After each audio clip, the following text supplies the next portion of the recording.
All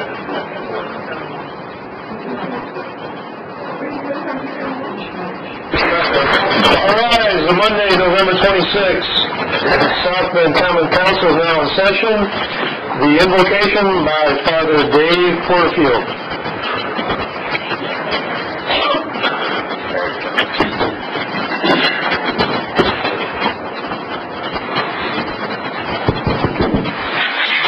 Let us bow our heads and pray for God's blessing. For God, who arranged all things according to a wonderful design, grace to receive the prayer that we make for the city of South Bend this evening, that through the wisdom of its leaders and the integrity of its citizens, harmony and justice may be assured and lasting prosperity come with joy to all who dwell here. Amen. Amen. I want to leave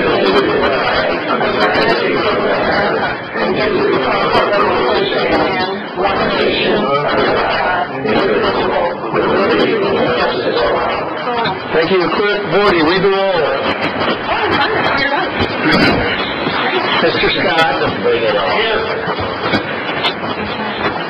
Mr. Davis. Mrs. Shea. Dr. Furlick. Vice President Oliver Davis. Councilmember White. Present. Mr. Furlick. President Dieter. 9 present. Thank you.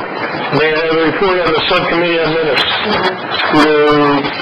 To the Common Council of the City of South Bend, the subcommittee has inspected the minutes of the November 12th, 2012 meeting of the council and found them to be correct. Therefore, we recommend the same be approved. Signed, Derek Dieter, David Warner. Make a motion to accept the minutes. Second. We have a motion. For a second, all in favor? Aye. Any opposition? Thank you. Any special business before this council? Seeing none. No report of city offices. Report of city offices. We have 2 reports from city offices. First, Ann Carol Nash will give us a update on taxi cabs, which will take 10 minutes or less, and then the mayor will address the council. Good evening. My name is Ann Carol Nash, an assistant city attorney for the city of South Bend. A couple weeks ago, Councilmember Oliver Davis contacted me to ask for a little bit of update, partly for the benefit of the folks who are new to the council this year, because we had several changes to the taxi cab ordinance last year. Most of those changes became effective last year, but there are a couple of changes that become effective this year.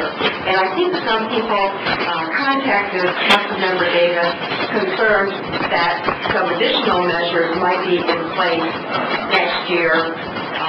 Just by way of background, there were several proposals to the ordinance that was passed last year that did not make it into a final bill. And so I think there was some concern about some additional costs that the taxi companies would incur that they actually will not incur. Earlier this afternoon, I gave to you a little 3-page summary of the changes that were effective last year and that will become effective this coming year. And I would like to answer any questions about any of them. Essentially, though, effective January 2 of 2013, all taxi companies must have 6 vehicles in their fleet and 6 drivers in there working under their company name. In fact, all of the licensed taxi companies do have more than 6, and so there's no problem with that. All companies must also have at least one cab equipped to take payment by credit card. And I'm sorry I don't have for you right now the information on any companies that don't have that, but I can try to find that out for you if you would like. The other minor thing is that all companies need to have their company logo on their vehicle, and all of the all of the vehicles that pass inspection this year do have that. So those are the three changes, which may or may not be changes at all, effective next year. I'll be glad to answer any questions you might have if you've had a chance to take a look at the changes that became effective last year. I can tell you also that very soon we will be getting onto the city's website specific information about the rates that each company is charging and what the logos look like and the information on obviously which companies are licensed. I also hope to get that information out to various venues, our hotels and other venues, Century Center, any restaurant, any bar, so that everyone at these establishments will have ready access to information on which companies are licensed. I think we have excellent taxi service overall in the city of South Bend. Sometimes there are people who are not licensed who pick up people who do not know that those people are not licensed. And so we're hoping to avoid that with additional information to the public. If there are any other questions, I'll be glad to answer. Sure, thank you. Any questions? Thank you, President Dieter, and thank you, Attorney McNish. Couple of things. Could you just give us a real brief overview of how, since those new laws have been in place this year, what do you think has been the success? And also, could you give us a summary of your opinion regarding the taxi cab police relationships? There's been some conflicts there that we've talked about over time, but could you just summarize what you think has been that situation? Perhaps I can take care of the second one first, if that's all right. Okay. I have not received any complaints since, or any new citations or complaints since probably the beginning of this year about taxi problems. And I think probably passing the ordinance helped clarify some things for people. But I know that within the last 3 or 4 months I haven't had any complaints from either taxi companies or drivers or police officers about taxi service. I have had some information given to me from the Air Force that the airport security found some problems and they took action, and they always share that kind of information with me because we work real closely together. I do think that with these changes and information that we'd like to make available, I'd like to make sure that our officers also know which companies are licensed and know the information that should be made available. One thing that was brought up, and I appreciate you bringing this up to my attention, is that not all of the officers seem to know about the distress signal. So I want them to know that if there's a distress signal, that's what that means. And so I will try to do a very thorough job of educating our patrol officers, especially the midnight shift, so that they know what to look for and what to expect. Some of them are more aware of the requirements of the ordinance than others, and a few of them have had issued citations. But for the most part, when the midnight shift is out there, they're not taxi issues because they're so taken up with other things. The other question, I think, was with respect to the improvements that we've seen so far. One of the biggest ones is we have a placard in place for all the taxi cars, and it's a very simple little thing that lays out what the fare is, has a little map of the downtown area, and explains certain things about what rights are. It says that the driver must offer a receipt, which is a new requirement. It also gives a number for people to call if they have any problems, and that number is the Central Services Office. I think that's huge because it helps to educate our public, and it also, I think, provides a little bit of a friendly communication between the taxi company and the passengers. We've had pretty consistent, good quality vehicles come through, the people inspecting them have been very picky, and the companies have done a pretty good job overall in making sure their vehicles pass inspection. So I think those are the two biggest changes. We have inspections every 6 months. One inspection is done by the airport authority, one is done by the city of South Bend, and the airport and the city work together on their inspection form and use the same standards. So there's been that improvement. The other one, my personal favorite actually, is that we have required that no smoking be in the vehicle, whether they are on duty or off duty, and we think that's a huge step in the right direction for public health. Thank you for sharing that part. The last part of it, in effective 2013, companies must be equipped to take debit or credit card payments. Yes. Now, does the receipt that they have to give to you, does it have to be a receipt right then or there, or do they can email it, or what kind of language do we have regarding that part of it? Because I was in India yesterday, and the gentleman said that I used my debit card, so you would email me my receipt. Okay. So, I mean, that was something that I had, when I was thinking about this concept, so was that part of the email of the receipt, or do they have to have it there, or what is your thoughts regarding all that? Well, we certainly don't disallow email and receipt. Frankly, I hadn't thought of that. But what we provide in the ordinance is that certain things must be on the receipt.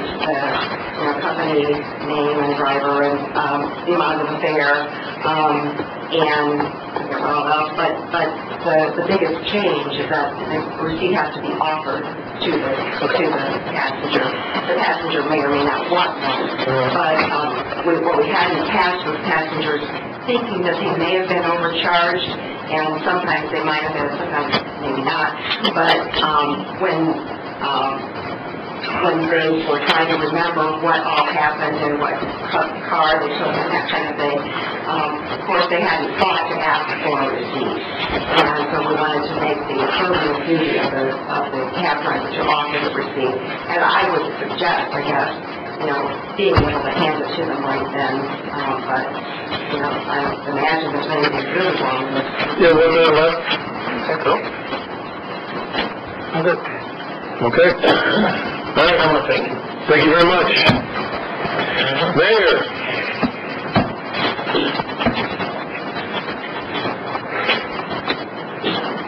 Good evening. Going to try to emulate some council members and go paperless. I'm young, but I'm old-fashioned, so it'll take me a little while to get used to it. I'm going to try gradually to make that transition. So I'm pleased to give you another brief update on things that are happening in the city of South Bend. First of all, I hope everybody had a good Thanksgiving holiday with their families. I know I did. And I hope everyone was able to take advantage of the time to get a little bit of rest. And I want in particular to acknowledge all the city employees, especially in public safety, who did work during the course of this Thanksgiving holiday.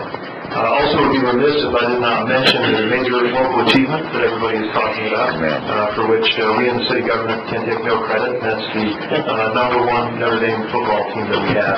I'm already working with others in the community, particularly in the economic development community, to look at ways that we can make sure that the city of South Bend is taking advantage of any additional publicity and economic possibilities that may arise from the fact that we have a nationally #1 ranked team, and make sure we do what we can to build up to that game.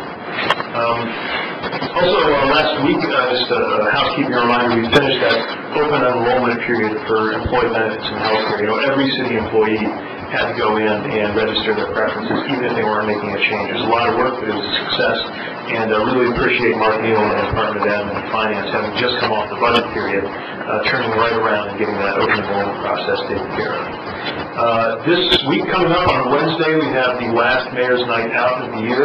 Our goal is to cover every district in the city over the course of the year. We started in the second, now we're coming full circle. We'll be in the first district, Hope Park, and I know Councilman Scott has been making sure constituents know about that opportunity. But as always, it's open to folks from anywhere in the community. We'll run it from 5:30 to 7. As we get to the end of the year, we're starting to do the math on how many people we've helped, and well over a couple hundred that we've been able to spend time with. So really pleased with this program and intend to continue it going into next year. Over the next few weeks, working on rounding out some final appointments for key positions in the city, which we aim to have complete by the end of the year. The process has taken time, I think more time than I initially anticipated, but that's what it's taken in order to find the best people for the right positions in the city, and I look forward to sharing announcements with both the City Council and the people of South Bend very soon.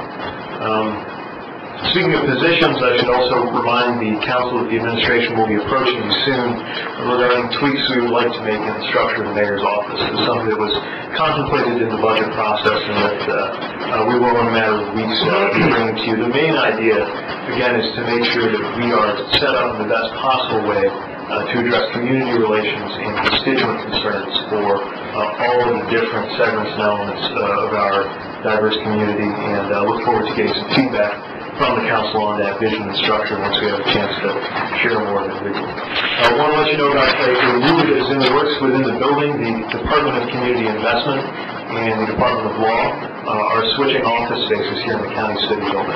We found that there was a real unevenness in the square footage that was available, and a lot of folks were getting piled on top of each other in the Community Investment Department, so this is a chance to try to even that out a little bit, and also a nice chance to signal to potential folks who might be creating jobs in our community how seriously we take community investment, that we're going to have those folks right on the floor with the mayor's office, although of course the vital work of the legal department continues to be extremely important, and we'll continue to work with that department on a daily basis too.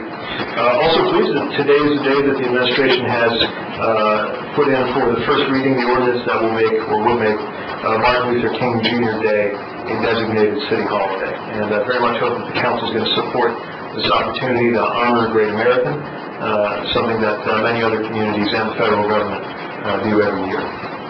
We have the finishing touches coming on the Vacant and Abandoned Properties Task Force report. It's very detailed, and because so much rich information and input came into it, it is proven to be very thick document, so we're working on an executive summary that will be easy to understand and share even as we have all the detail coming together behind it. Something I look forward to doing. And we have started building for the 311 customer service line internally, and we got advertising some of the positions that are going to make that a reality. So again, I want to take this opportunity to thank the council and the budget process for funding that opportunity. It's going to be a great way to make our city more accessible to people throughout the community. Last but not least, this is my first opportunity to address the council since the November elections. Thankfully, none of us are on the ballot, but of course the elections do have implications for the city of South Bend. It may interest you to know that Senator-elect Joe Donnelly is the first senator from the South Bend area in over 100 years. It was 1909 when we last sent somebody to the United States Senate. So looking forward to continuing a good relationship with him. There's also a lot for us to watch in terms of the state legislature and the governor's office, as well as the U.S. House. And so we've reached out to everybody we can in each of those bodies, and we want to be in communication with the council as things come across in the United States Congress and in the state legislature that may affect our ability to meet our goals. And in particular, hope you'll reach out to me anytime that I can be helpful in advocating in the State House for policies and decisions that are going to benefit the community. Okay. That's all I've got for you. All right. First, when the task force report, when will that be ready? Aim to have it out by the end of the year. I would say now as soon as possible. Okay. Also, on all the positions, before the end of the year for those? Again, as soon as possible, and yes, I think we'll be making some announcements about positions in a matter of days rather than weeks. Okay.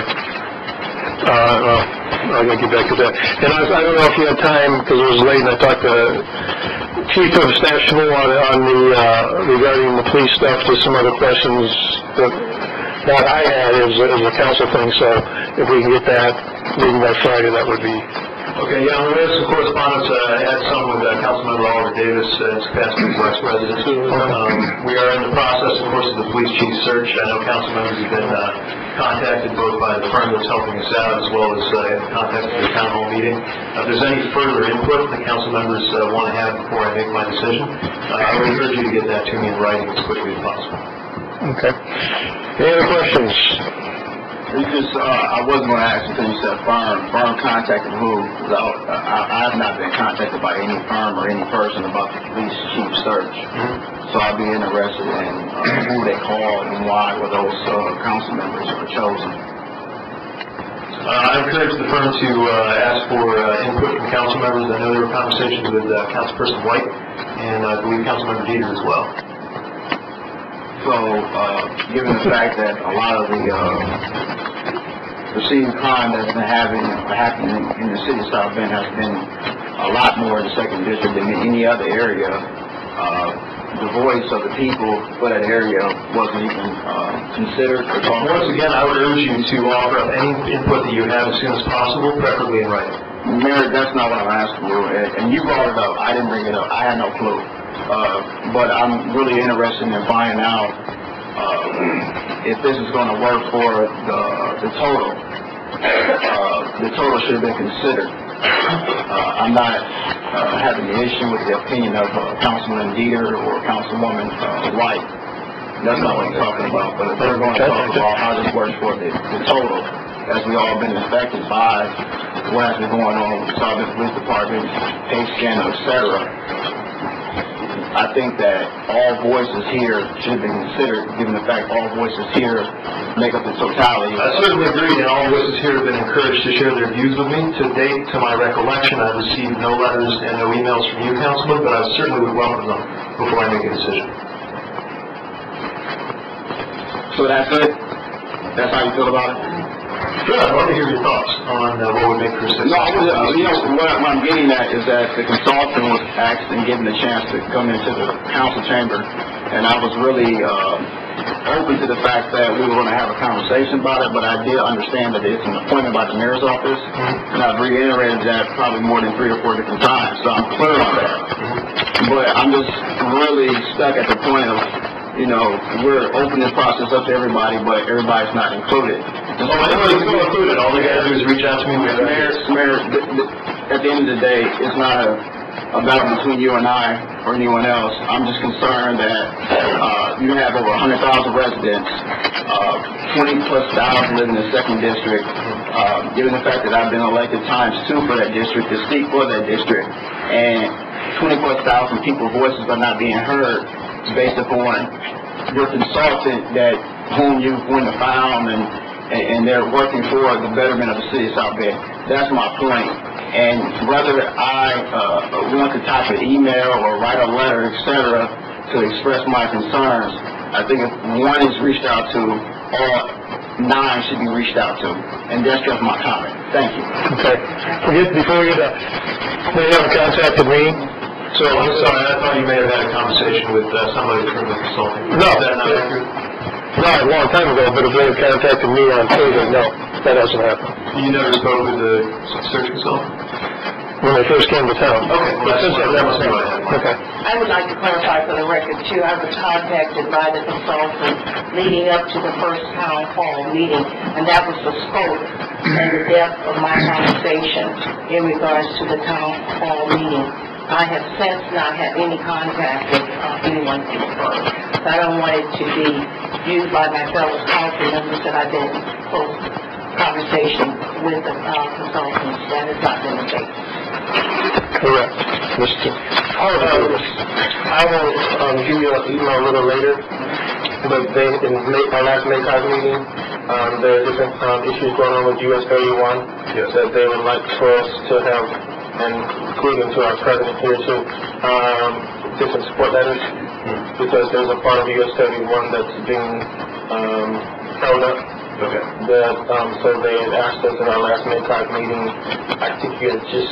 Yeah, unfortunately I wasn't able to stay for the balance of that meeting, so but if you take a moment to educate me a little bit. From the city of South Bend, and then also from our council, that we could help there's a little section, I think it's supposed to be close to my area, I'm not sure exactly, but one of the mayors was saying that we need, as far as possible, they were supposed, I checked my email today, they haven't got it, but they're supposed to be sending something for you and the rest of us to do that, so we need to do that so we can get our project moving forward. Great, I'll keep an eye out for that, and just let me know if there's any further follow-up. I think I'll need to take in addition to any email. Thank you, I appreciate it. Thank you, Councilman. Councilmember Shea. Sure. So per your request on issues that we can work together on, one issue that I had done some research pertaining to the vacant and abandoned home issue that we're working hard to address is the land banking bill that will go before the Indiana State Legislature this coming session. I have talked to Senator Broden. He certainly will be advocating for that. But this second generation land banking would make a lot of sense for us locally with what we're trying to do. So, and I believe your office, your team is working on that. But advocacy from your office as well as anything we can do to move that forward would be appreciated. Yes, well, we have a great example of the kinds of issues that are coming before the State House that affect us. So, as we formulate a position that we think benefits the city, not just to make sure that there be legislation like that, but that it be shaped in a way that makes sense for South Bend as well as other communities, it could be very valuable to have not just the mayor's office saying something, but a number of council members weighing in as well. Dr. Nadeau, just one last thing. Wait, did you have something? No, I don't. Did you? President Peter wanted you to invite all the council members to the championship. I think so. We cannot do that. We cannot do that. We can do that. See what I can do now. Vice President.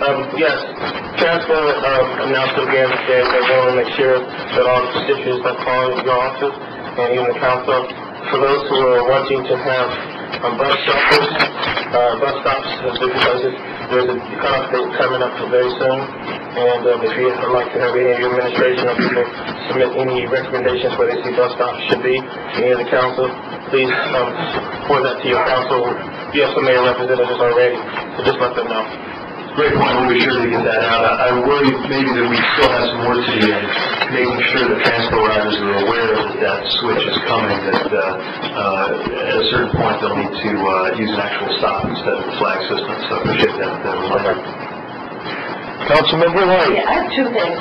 First, Mayor, when we had a major incident within the first district, we had discussed the need to make sure that in the future that the representative of that district and the at-large members could be made aware for a telephone call.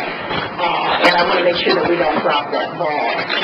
If there is a shooting, God forbid, or anything worse than that we'll continue to first make contact with that district representative. Because usually that person will receive calls, and then the other issue would be that at-large members would be notified as well.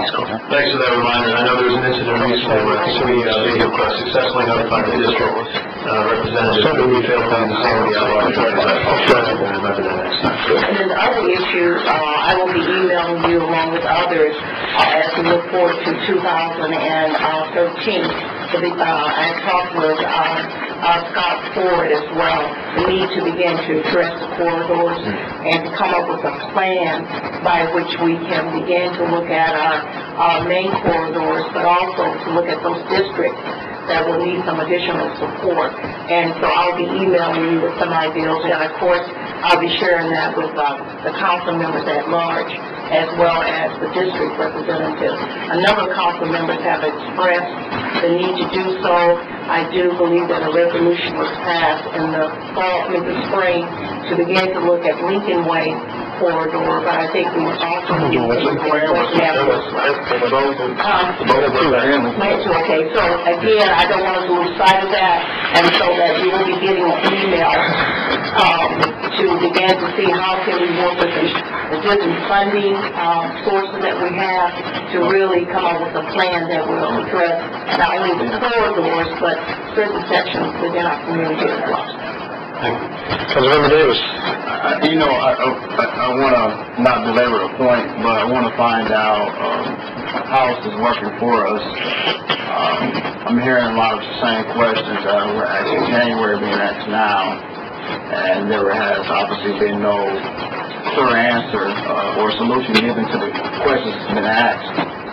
And my question at this point is not to belabor the point again, but to find out how best can we communicate and get answers or solutions to questions that we have. Vacant abandoned housing being one, and so many other things that we just talked about in the last 10 minutes. So, is there a meeting that happens between mayor and council president? Is there a meeting between community economic development chair? We already accepted it. Right. Is there a meeting between the chair for the committee and... So your question is asking for a better line of communication? I mean, because clearly it's almost been 12 months, and 95% of the questions that are being asked right now were asked back in January, or January through, this month, and they either A, have been answered or been provided a solution. And I'm just looking for a way that we best can handle some of these issues between administration and council so that something is actually getting done. Gotcha. All right, I will meet with the mayor this week to see if there's a way that we can come up with a solution, a way for better communication, and also updates and or questions that we have asked, so that we could do together on that. Thank you. All right, thank you very much. Now, may I have a motion to resolve the committee? Second. All in favor? Aye.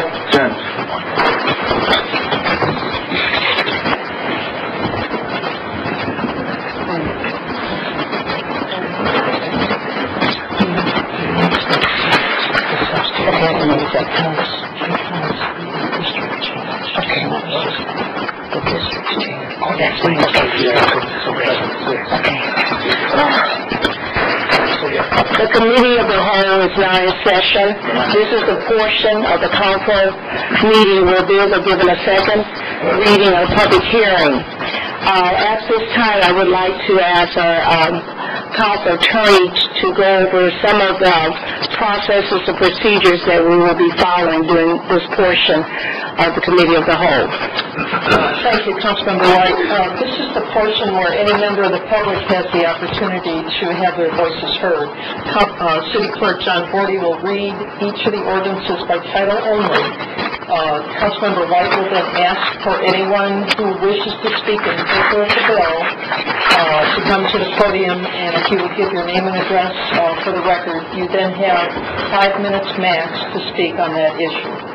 At the close of those people speaking in favor, anyone that wishes to speak in opposition to the bill, again, has to give your name and address. You have a maximum of 5 minutes. At the close of that period of time, the formal presentation, those presenters will have a 5-minute rebuttal period. The total amount of time that the presenters have will be kept by Councilmember Tim Scott, who is our 1st District Council member. The remonstrators have an equal amount of time as the presenters, or 30 minutes, whichever is greater. At the close of that, Councilmember White will close the public comments, and there will be no further public comments at that time, and then the council members will debate the bill. Thank you. At this time, I would like to ask Mr. Bordy to please give second reading to Bill 38-12. Public hearing on a bill amending the zoning ordinance and requesting a special exception for property located at 3529 and 3527 Western Avenue, South Bend, Indiana 46619, Councilmanic District Number 6, in the city of South Bend, Indiana. I will now entertain a motion to accept this bill as a substitute bill. So moved. Second. It's been moved and seconded. All those in favor of the motion, may I hear you vote? Aye. Those opposed, the motion carries. Is there a committee report? Yes. The Zoning Renovation Committee met several times, and we bring this to the full council with no recommendation.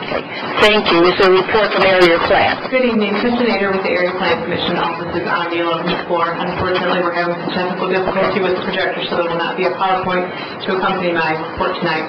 This is a combined procedure which includes a rezoning and a special exception. The rezoning is a change from the MU Mixed Use District to the LB Local Business District, and the special exception is to allow a gasoline service station. The total area to be rezoned is approximately a quarter of an acre. It consists of 2 lots at the northeast corner of Western and Kenmore. There is an existing 1,700 square foot convenience store building covering 17% of the site.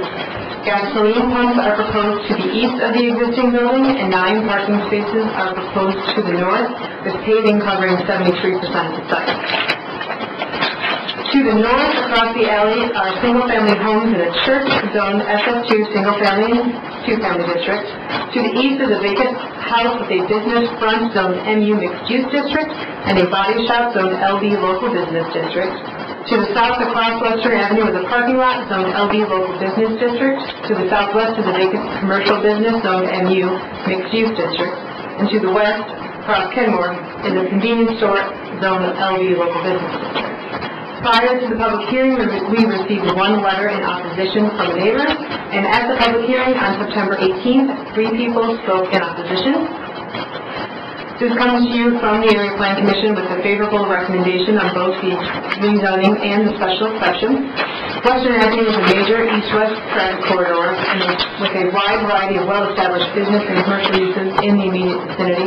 The expansion of this site will provide additional neighborhood services and upgrade Kenmore Street with safer traffic control and pedestrian access. The special use meets the standards for approval of a special exception use, and that new curbing and sidewalks will support public safety. The expansion of existing business should not affect the adjacent property value. The general character of Western Avenue is a commercial corridor, and the city plan objectives are being met by providing for the range of uses. Thank you. Council members, do you have any questions at this time? Thank you. At this time, we would like for the petitioner to come before the council. If you would state your name and your address for the record and give us a brief summary of the project that is before us.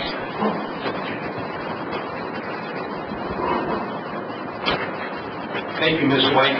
Mr. President, ladies and gentlemen of the council, my name is Anthony M. Zappia. I'm an attorney at law. I maintain my offices at 52582 State Road 933 North and South Bend. I represent Arwinder Carr and Tim Hargender, the owners of the property at 3529 Western Avenue.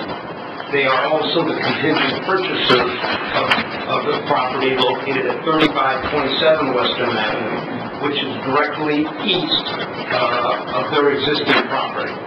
The owner of 3527 Western Avenue is Barbara Dockery.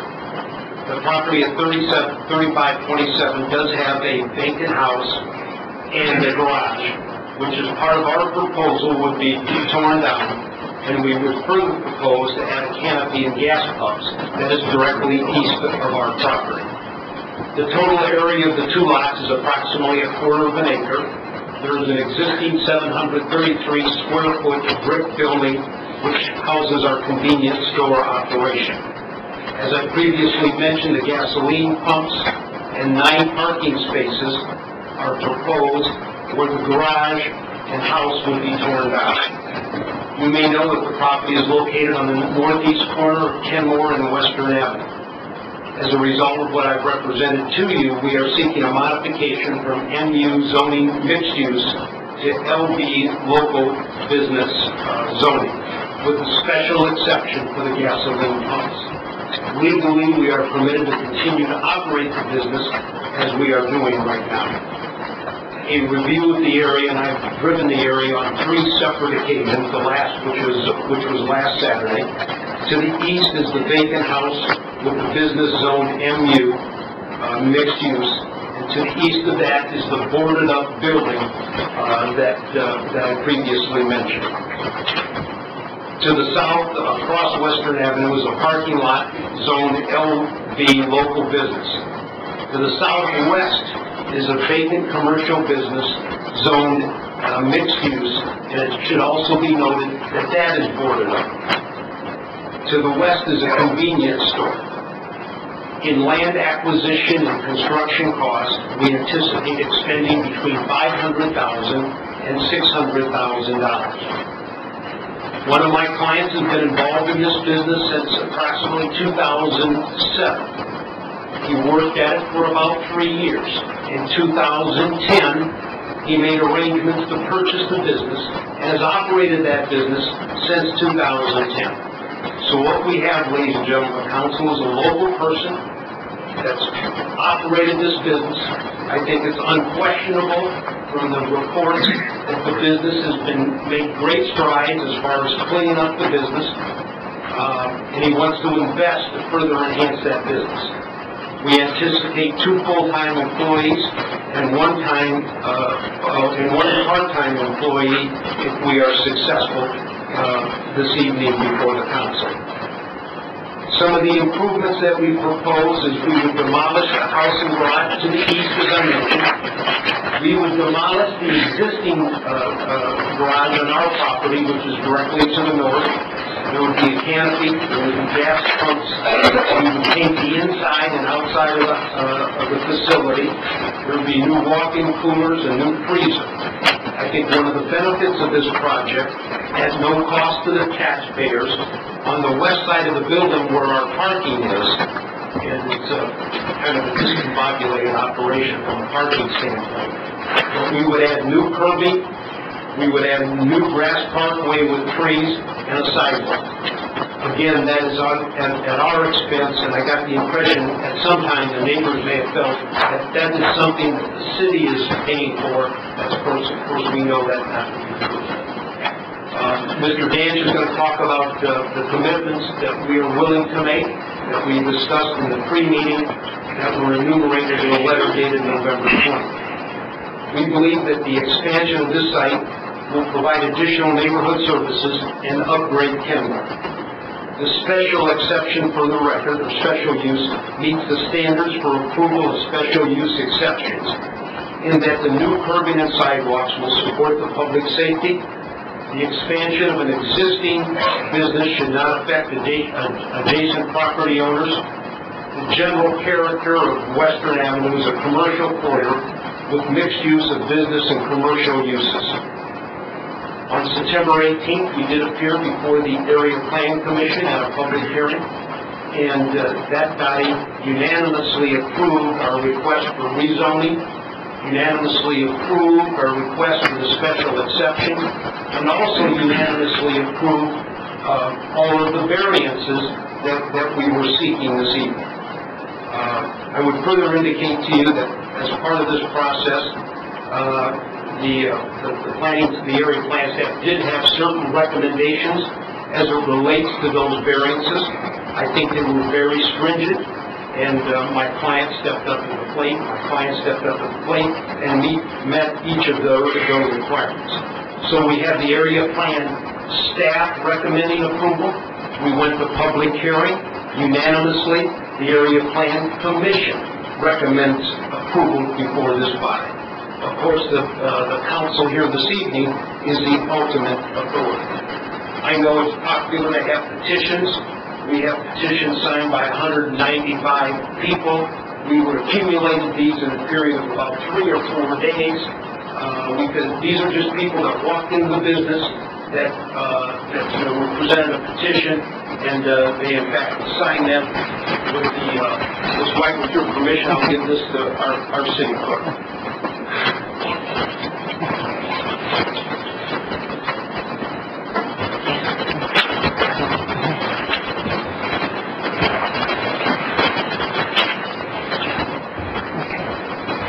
We would represent to the council, we think that there are significant issues before we acquired this business in 2010. We have made great strides to eliminate those problems. We've reduced the hours of the store. It'll be 9 a.m. to 11 p.m. There'll be no 24-hour operation. We'll have a security officer on duty. We've had a security officer on duty for a significant portion of time now, so on the weekends. We're going to enhance that and do that between Wednesday and Saturday during prime time hours. One of the officers that appeared at the public forum was Sergeant Mike Miller of the St. Joe County Police Department. Sergeant Miller indicated what he had done there before.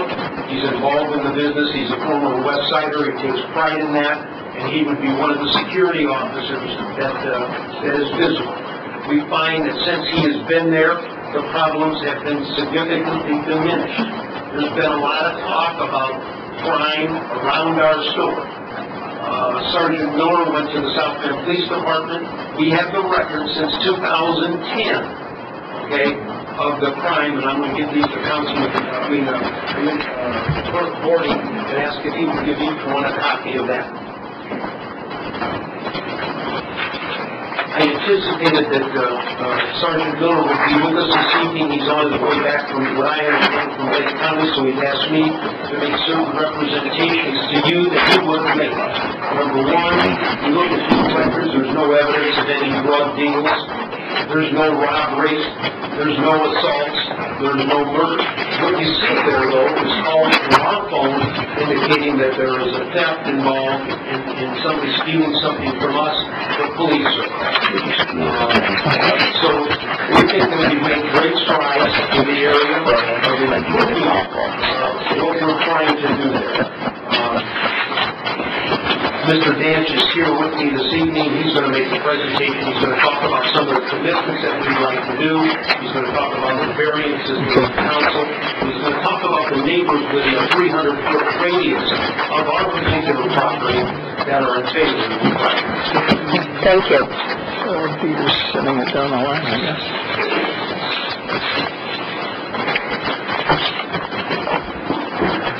Mike Danch from Dan Turner and Associates, 1643 Common Street, South Bend, and also representing the petitioners. As Tony had mentioned, there's a couple of things that we had done before the Area Planning Commission. As part of the development of this particular site, we had also requested several variances due to the size of the property. The site plan that we had provided council members with reflects the proposed improvements on the site. As Tony had mentioned, right now there's a parking lot basically on the west side of the building, right off of Kenmore Street. The way that we redesigned the site to maximize the efficiency and also to eliminate any conflict along Kenmore Street is that we put a new parking lot behind the building and toward the east side of the site. What we were required to do is to ask for several variances. Once you go through a rezoning process with the city of South Bend, you go to a different classification. We have to bring everything into compliance. There were actually 11 variances for existing improvements. One was for where the building actually sat. It encroaches into the front yard setbacks under the LP codes. But what it also allowed us to do is to place the parking as you see it on the preliminary site plan. It also allowed us to add additional fencing along our east line and our west line to eliminate any access from our property onto the public alley, which is directly to our north. We only have two access points onto our site instead of a completely large open parkway area along Kenmore Street.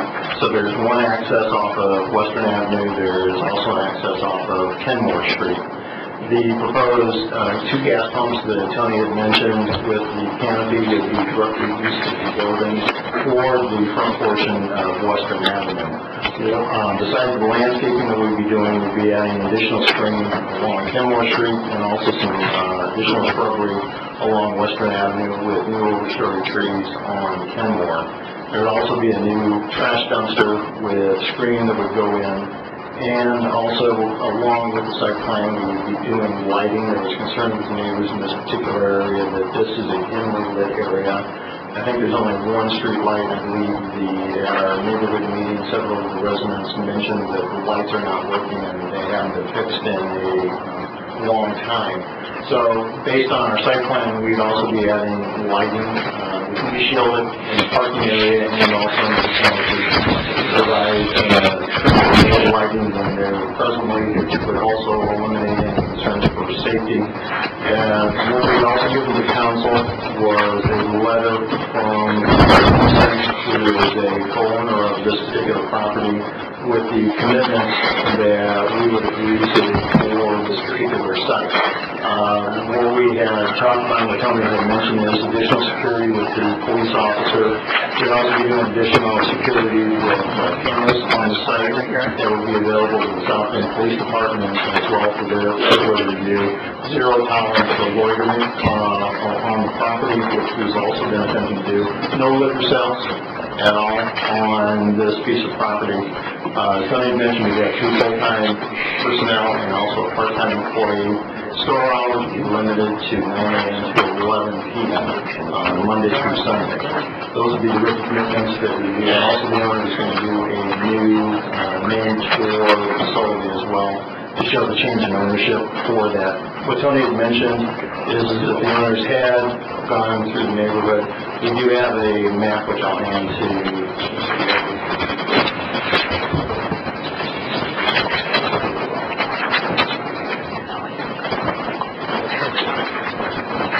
just to give council an idea of some of the closest neighbors that we have signed a petition that Tony had mentioned that were almost adjacent to our property. And we didn't have a problem with the proposed rezoning that we were talking about.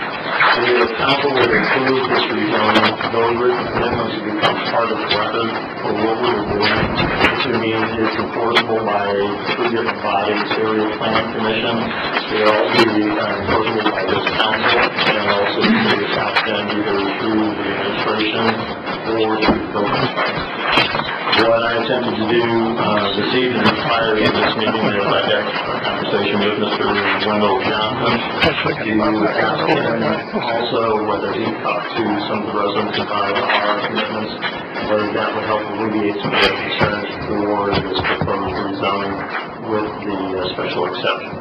He was going to take that and talk to some of the members, and I'm sure he can speak on their behalf on whether the commitments that we're also going to do with this property as part of the rezoning would help with the concerns of the business.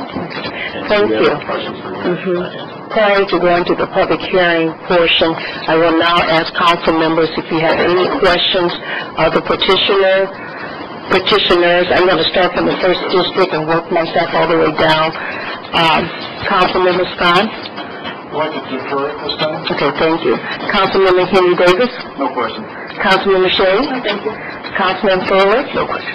Councilmember Warner? Councilmember Oliver Davis? Yes. Thank you, Councilwoman. This afternoon, you shared that you had sent a letter to Ms. Gail Brody. And then also, in the same afternoon, Ms. Gail Brody shared that she had not received the letter. And could you please explain what caused the, she didn't get it, she had not the first time.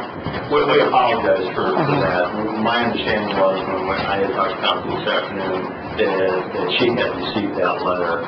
What had happened was Mr. Herb Miller, who has been working with us, he is also an employee at the convenience store. I believe it's the granddaughter, and I don't speak out of turn, but I believe it was the granddaughter that come into the convenience store, and Mr. Miller had talked with her, and she said that she could get that letter over to Ms. Brody. And we were under the assumption that she had taken that letter over to Ms. Brody. What we should have done was either hand deliver that to Ms. Brody to make sure that it got to her directly, so we apologize for that. I'm glad you mentioned that, because that was a tremendous... That, to me, has been some of the concerns I've had with this, is communication, and so when I saw that continue to echo the issues of what people are saying, what guarantees that they would have with communication, with what you were outlining with the neighbors, and that was kind of shook me up, because that's been what the examples of once they leave out here tonight. That kind of communication will be something where there will not be somebody like you to be able to send someone like to say apologies. How would you be able to do that? And that was one of the things that if you would have done that, we would have certainly made sure that Ms. Brody got the letter at that time. I would be that the letter or gotten it there one way or the other. We just assumed that the nephew or the relative would have gotten it to her, and that was our understanding. So we apologize for that part. The difference for what you had also just mentioned on the commitment portion is that there are several businesses that are in operation along Western Avenue right now that don't have any commitments with this council or with the city of South Bend on how they operate, how they do business, and what actually occurs on their premises. So we're giving councils an insurance policy that's enforceable. It's another step above just doing business in the neighborhood. Their commitment commitments that we're willing to do, promises that we are giving to the community that are backed up by what we can do. We also have our site plans and the report is happening that runs through the company and now with the owners. So what happens is this will continue on, whether Mr. Singh owns the property for the next 50 years, 5 years, and they sell it to someone else, those commitments stay in place. And they're still enforceable by the city of South Bend by the different departments.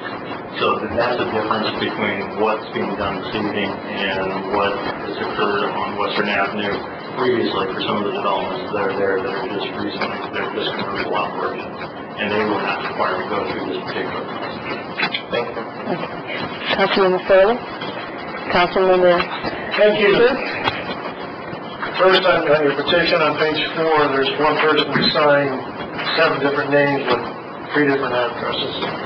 There's 2 other spots on there that streets don't exist, and there's some others that don't match in the same people's side. So that's an FYI for you. I know you're that. That's fine. That's fine. I looked at some of the addresses too. Secondly, in regards to the printout you had, how many of the calls did the person who they hired security handle of this? I'll tell you in just a second. I'm going to ask Mr. Deputy back up there. Yeah, you know that I can only indicate how we can make the spirit of people.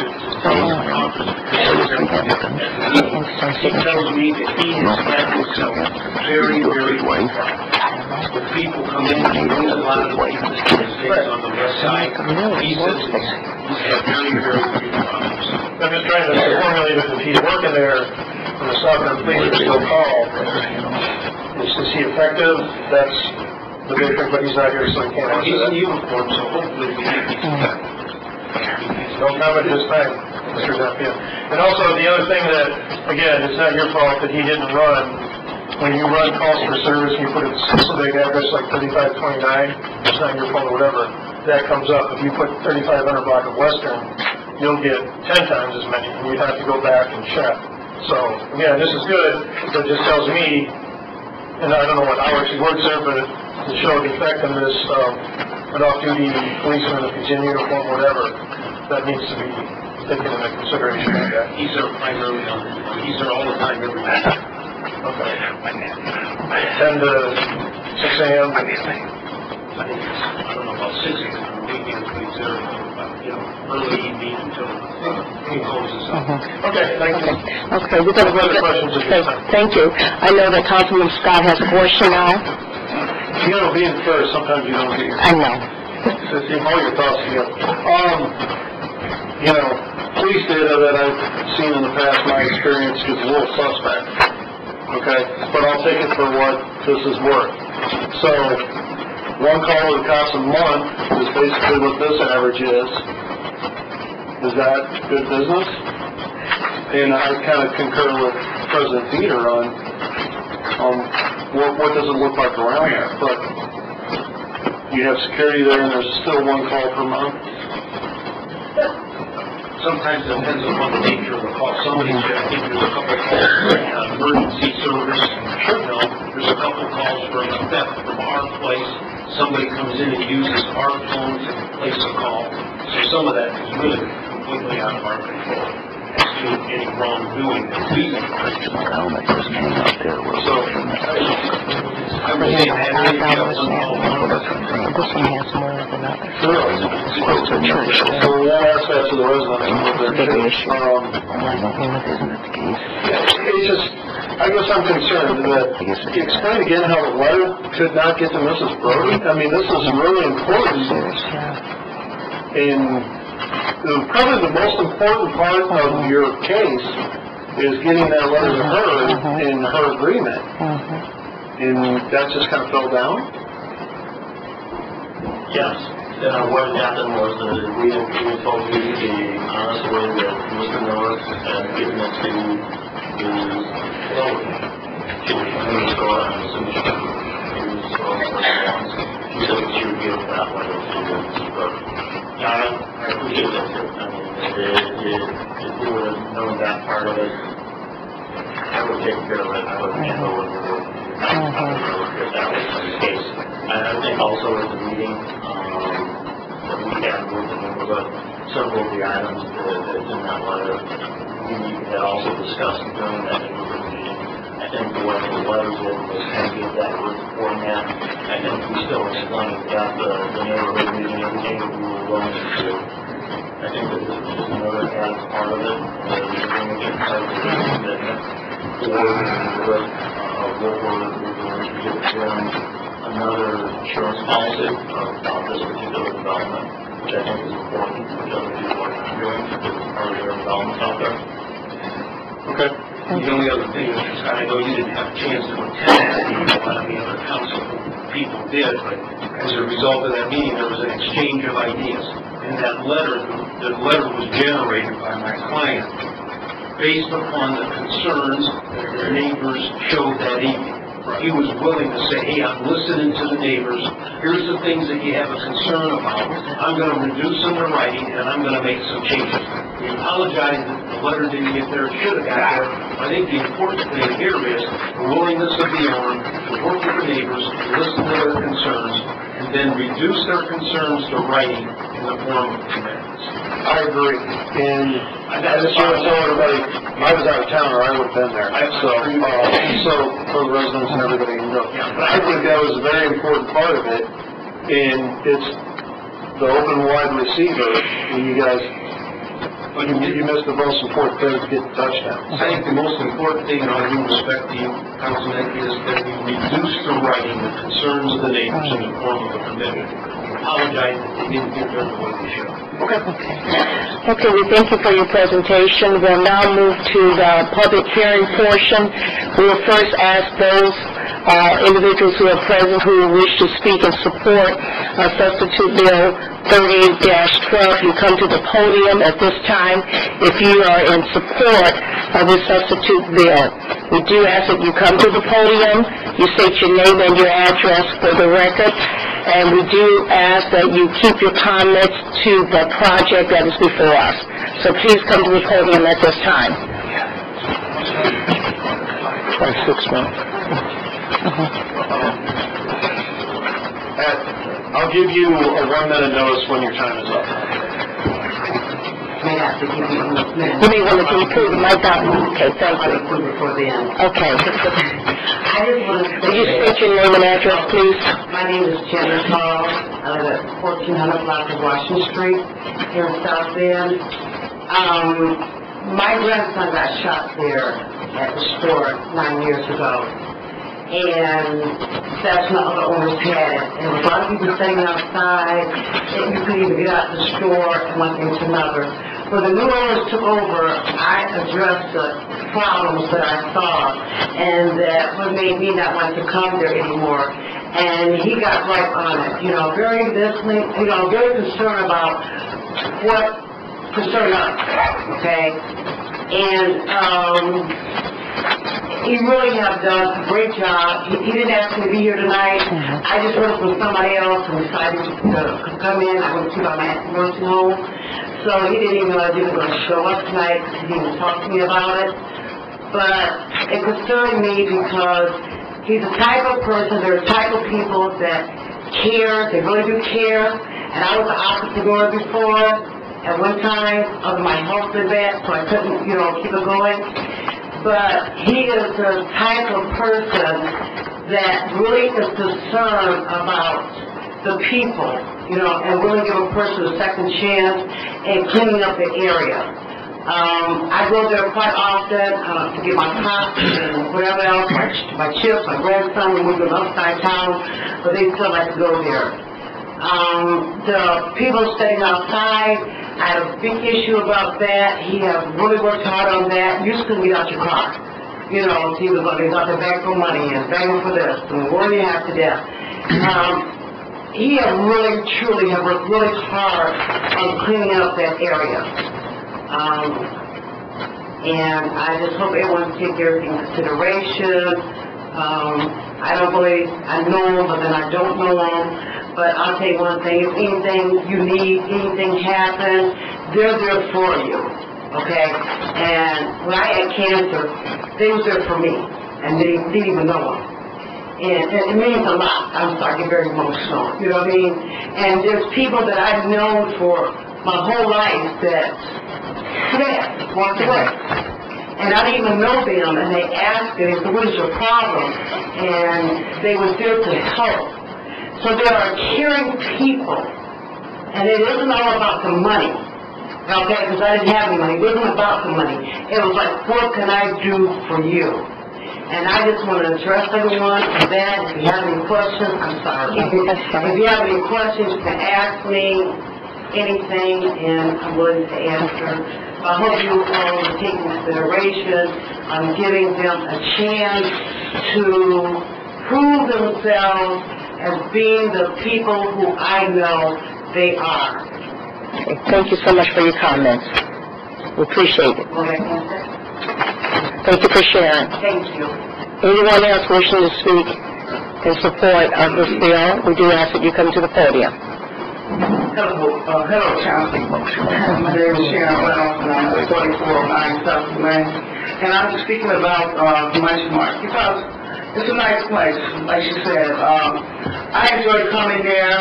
I'm not one to really battle for this, but I really came out to speak on my own because what I noticed about this store since I've been coming, that he has a lot of concern about people. He cares about people coming in and out. You know, if somebody say something to you, he wants to know. And he really has his back to the security part. I noticed that. I did a little bit of work in the area to see if it was a real high crime in just that particular area. People pull up, people go. You know, they come and they go. And he keep it pretty clean. You know, and he want to upgrade his property. You know, that's a plus. Because sometimes business owners don't always want to upgrade. You know, I think, just talking about me personally, you know, I know he asked me for 2 pumps or whatever. Some people might think that bring a lot of crime. But crime is everywhere. And I think our main concern should be about security, even more than we're talking about these pumps. Because when we get out of our car and go to a pump, we want to make sure we secure it in the first place. But I think that it's nice for him to be a businessman that want to expand his business and to bring about more things that he can bring into his store to build up the community. Yes, he do need to communicate with the people that's part of the community because they live over there, okay? But sometimes we get off what the real issue is here, you know what I'm saying?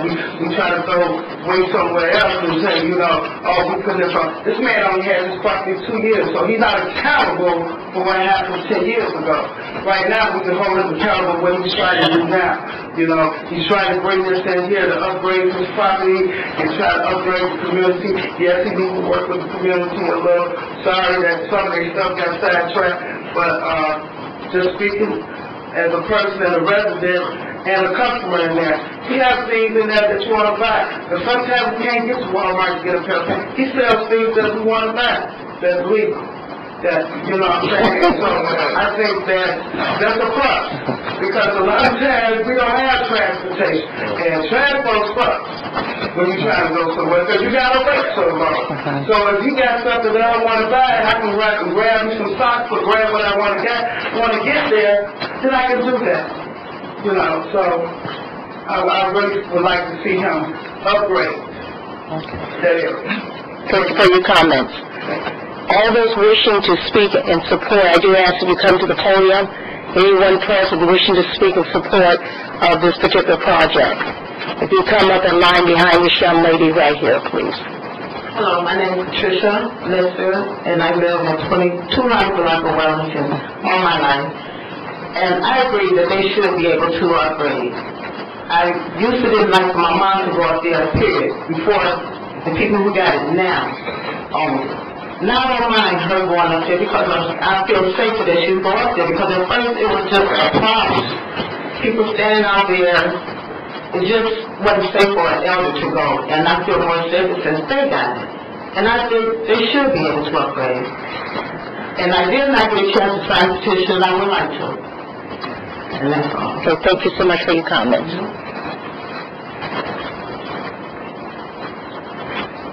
Ms. White and other council members. My name is Barbara Dockery, and I live at 3527, and am right next to the Munchie Mart there. And I'd like to say that previously, in the past, it was such a headache. There was a tremendous amount of problems. But Ricky, he is very caring. He's very concerned. He, cleaned all that up, and there is no longer the loitering there. I haven't really heard about any fights over there. I've seen in the past, I've seen everything really. But Ricky he's real reasonable to work with. He's humble, and he's caring. He definitely is someone that you can reason with, and he'll, try to solve the problem. And I know that he is feeling like he would like to expand his store and have it to where people that are there shopping, they can as well get their gas. And I know that the other stores, the bigger stores, have been allowed to do that. And I feel that it would be, for him being a smaller business, if he feels like it's convenient for people to be able to shop in his store and then maybe pump their gas as well, I feel that I would like to see him be able to do this. And I know that the residents, if they work with Ricky, he is willing, and he will work with them to keep the peace. And I do hope that is granted, that area is made peaceful and that it is cleaned up with the expansion. Thank you. Hi, Councilman. My name is Lawrence Jones. I live at 2625 West Washington Street. I've been out there for over 50 years in that neighborhood. I just found out about this Saturday. I would have signed my name on that paper. Ricky is a good person, and that place will be an asset to our community if he got the chance to put that gas station there or whatever else he wanted. Thank you. I'm Catherine McCauley, and I live at 218 Kenmore, right in the middle of the block. And I've been there 9 years, and I've seen all kinds of things. And I'm not going to talk about how good Ricky is or anything, because the important thing is he saw an opportunity for business, he invested in it, and now he wants to better it. We've got too many buildings that are boarded up, sitting all up and down Western. I remember when there was an outdoor drive-in movie out there, and it was a nice strip of road to drive. There were all kinds of people and stuff getting out there. That go back a few years, but in the last 2 years, I've not seen any problems at what is called the Munchie Mart. They're crime all around. This evening on the news, a caption was, benefit to the community, something like that, or crime magnet. You don't need a magnet. It's there. When they broke into my house, they didn't come from the Munchie Mart to do it. It's going to be there. But he's trying to add security, lights, and my biggest happiness is that turning off Western onto Kenmore is his parking lots, his bottlenecks. If you don't know that somebody might be pulling out, I always tell everybody, now turn this real slow when you're going in, because somebody's backing out as you're coming in off Western, or the kids are standing around and somebody's backing up and talking to them. The idea that he's going to close that off, put a sidewalk, grass, and shrubbery around, and move the parking to the other side, means it's going to be a nice sidewalk and curve the whole block, and it's going to be pretty. It's going to be easy to access, less confusion and loitering, and I just think that it's a no-lose thing. He wants to expand the business that's already established. He went in and cleaned up from a bad reputation, and now he wants to add more to the community. And he is a good man. The whole family are wonderful people. They do care, and they're trying to make things better for everybody. And we need the business, and I love the idea. At the public meeting, it was like, who walked down there at night? I said, I do almost every night. I'm not afraid to go down there. If somebody stops me before I get in the door and says something to me, Ricky's coming out the door. He's watching a camera out front of the store. So he is paying attention. He's not going to have liquor. And he's just trying to add more to our community and expand his business and his future. Thank you very much. Thank you. Hi, my name is Carl Clark. I live at 437 Albert Street. I'm a little further down from everybody, but yet still about 6 years ago I moved over to that area. And at one point in time when it got dark, I would never even consider walking down there. But in the last 2 years since Ricky's had the store, it's been a great difference with that. It's no more people standing around. It's more in and out, more business. Right now with all this business closed and everything, when a small businessman had an opportunity to expand, I think the council should give them that opportunity. And pretty much basically that's all. Okay, thank you. At this time, if there's no one else wishing to speak in support, we'll now move to those wishing to speak in opposition to this bill. We do ask that you come to the podium. At this time, you state your name and your address. Those wishing to speak in opposition to this bill.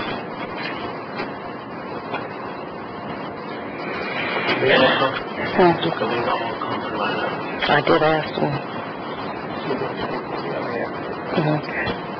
Or if there's others wishing to speak in opposition, we do ask that you come to the podium and get behind this young lady in the burnt orange glasses. I got my glasses on. Okay. Good evening, my name is Richard Robinson. I live at 121 North Chicago Street. I really kind of posed this for a few issues. I know they talk about crime, and Ricky's only been there for 2 years. But it's not just the 2 years there. The store itself, you have the young adults or young kids, as you say, already up there. It might not be just outside the store, but it's just in that whole area. You have had shootings, robberies and things of that nature. You talk about security from 9 to 11, but then there's after hours. I know he pretty much can't control that, but you do have people that do go around there in that area. Another thing, as far as going in there, I mean, you're supposed to sell cigarettes for a pack, but they sell them individually. You have drug paraphernalia that they do sell in the store that no one can really control. I mean, you sell what you want to sell, but if he's going to be bringing these type of things into the neighborhood, along with the gas pumps and everything else, I really suggest that you think about that. I don't suggest it be open. Thank you.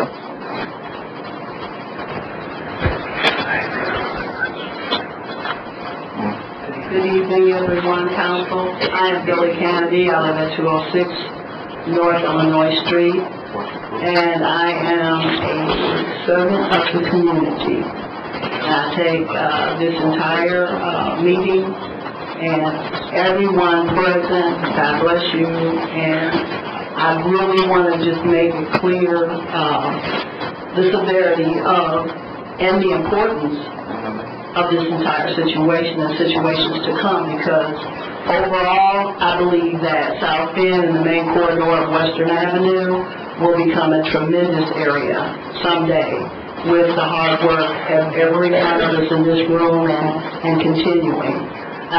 Personally, I definitely oppose at this time the expansion. First of all, I have a suspicion about the business plan overall, because I'm thinking in terms of why gas pumps? I mean, if you wanted to expand and you wanted to create better commerce, if you wanted to create a better convenience for the community overall, and what you're putting in and what you're taking out. He's been there for a couple of years, from what I understand. I think this gentleman is perfectly nice. He's got great manners. I think that he has a degree of sincerity. But all in all, as business goes in the monopoly, it's a smokescreen. Because it's about profit, and it's about him profiting, and I don't know, and don't believe that a degree of this is going back into the community as a whole. So that's where I get my suspicion, especially about the gas pumps, because it really is redundant, actually. There's a huge gas station 150, 200 feet away. We have several gas stations. Now, if it were on the opposite side of Western Avenue, going in the opposite direction for patrons coming into the city, as it would be for him and Phillips 66 going out. But we have plenty of gas stations. We're not in need of gas stations. Now, if his business plan entailed expanding the store, which would create jobs for 10 or 15 people within that community. I'm not saying that he doesn't have good communication or good relations with a very intimate number of people, and a very limited number of people. I don't have anything against him personally. I think he is a decent person, and I wish him prosperity. But I do not believe that it is going to benefit the community. I think that it'll probably at least create 50% more of the problem that will arise in the future. Just like for instance, the parking lot for 9 spaces, and then the fence going up.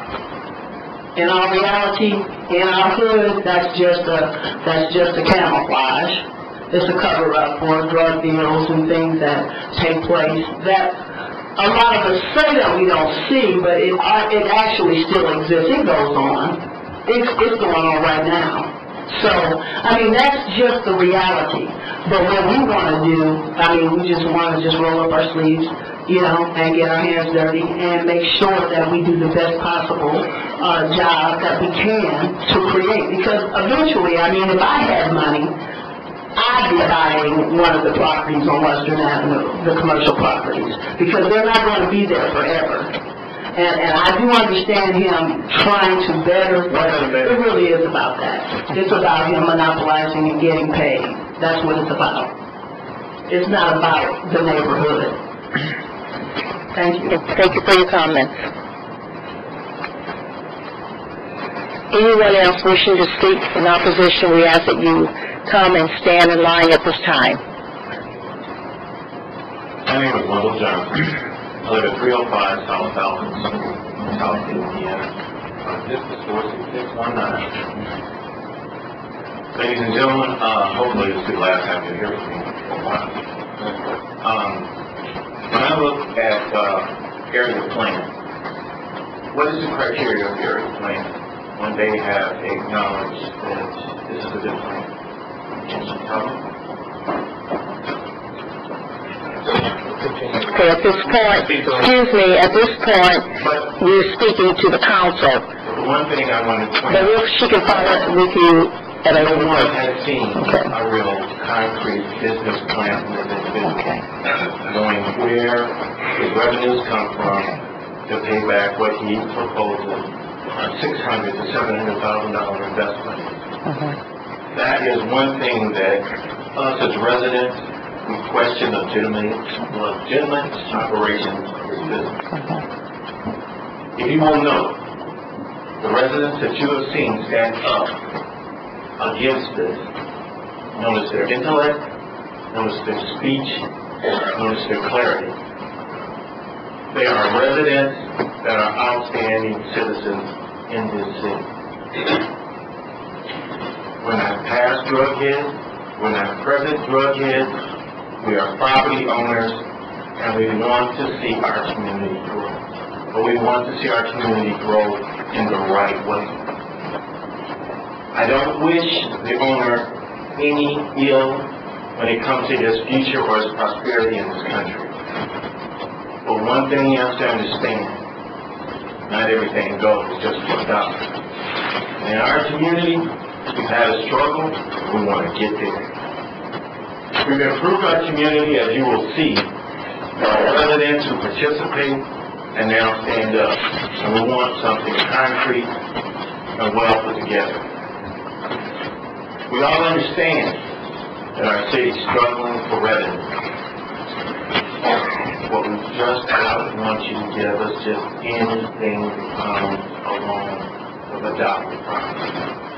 That's all we ask, and sincerely, we want you to look at it closely before you thumbs up or thumbs down.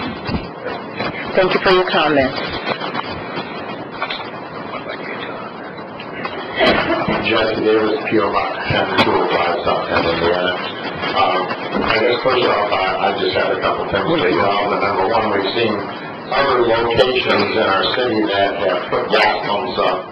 Gas stations, for instance, on Lakeland Way West, Bendix, other places that have, for whatever reason, seem to be a breeding ground for crime. And heavy police calls, things of that nature. So, I mean, obviously you have to weigh in on that and take that into consideration.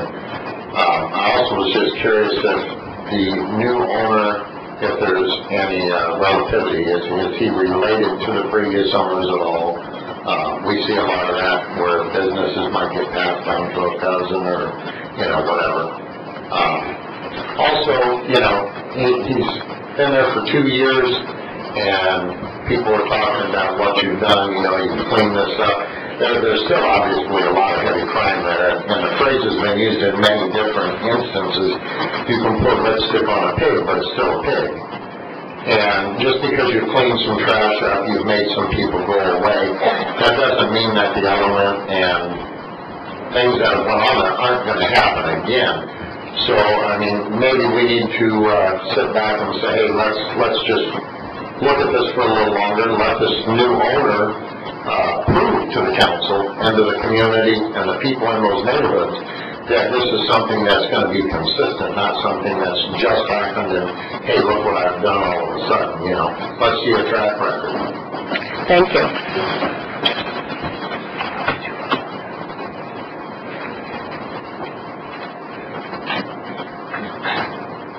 Good evening. My name is Lauren Collier. I'm a resident of Stone Park. I live at 4900 West Washington Street.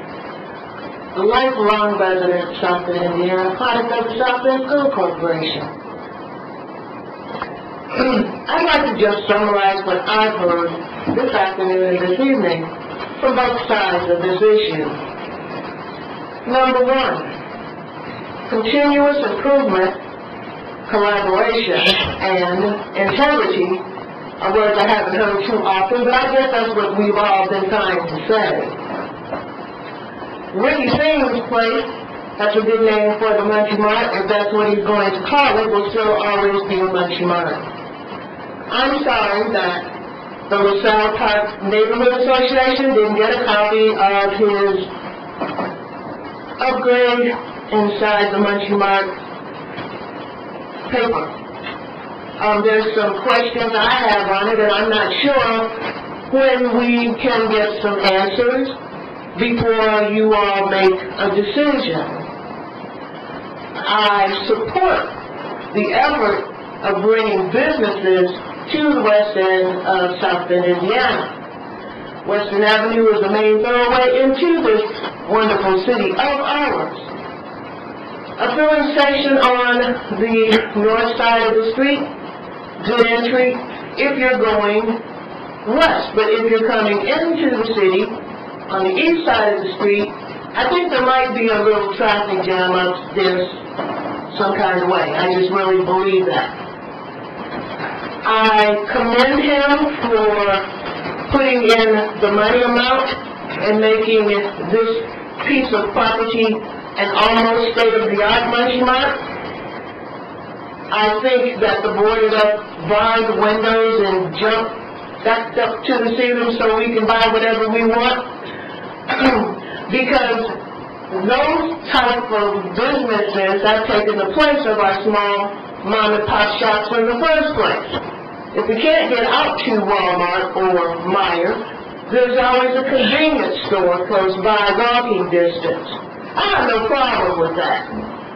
They service all of our diverse community. I guess what we just, the other number two part of what I've been hearing is, we don't want this piece of property, Ricky Sing's place, to become like the Munchie Mart on Lincoln Way West, over there by Lonsdale area. Or the one on Sample Street, right off of Kenmore Street. Or the one on Michigan Street, right across from Family Dollar, or even the one on Ellie Street. Now, if you've never stopped to go inside of a Munchie Mart, you should do so. I have nothing against them. They make some money. It's a business. But I think you should really consider whether or not it would fit in where he wants to put it. The other part B of the second part of this is an issue of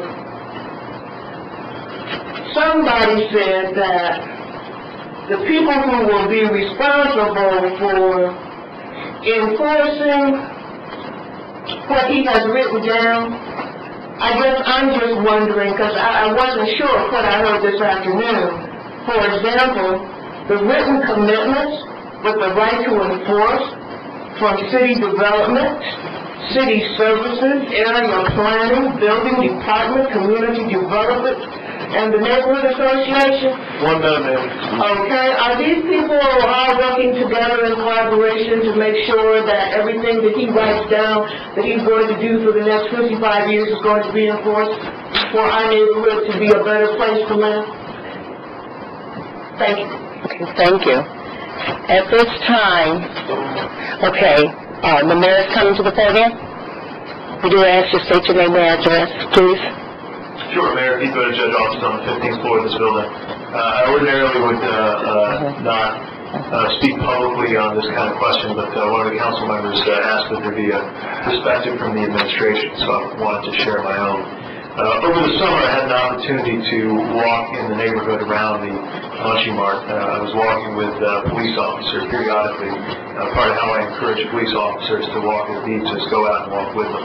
Happened to be the hottest day of the year. It was 102 degrees that day. We walked through the neighborhood up and down Falcon Street, Lake Street, Kenmore Street. Took the opportunity to talk to as many neighbors as we could. Ask them how the neighborhood was, what was on their mind, what was good, what was bad. I was struck by how many neighbors expressed concerns about what happened at and around that convenience store. I took the opportunity to visit the convenience store that afternoon. Didn't see anything objectionable myself, but was struck by how some of the neighbors were concerned. Understand from today's committee meetings that there's a new owner, somebody who has only owned the place for 2 years, and so may not have been responsible for the period when a lot of negative impressions grew up around the place. But I have to say that this is a neighborhood that has been through a lot and has a lot of struggles, and one of the best things it has going for it is a number of very committed, passionate, serious neighbors, many of whom make up the leadership of the South Park Neighborhood Association. And so if I were sitting in one of the council members' seats, I would be taking the views of that association extremely seriously. I know I've learned the hard way that if you want to do something, you need to build support before you try to do it.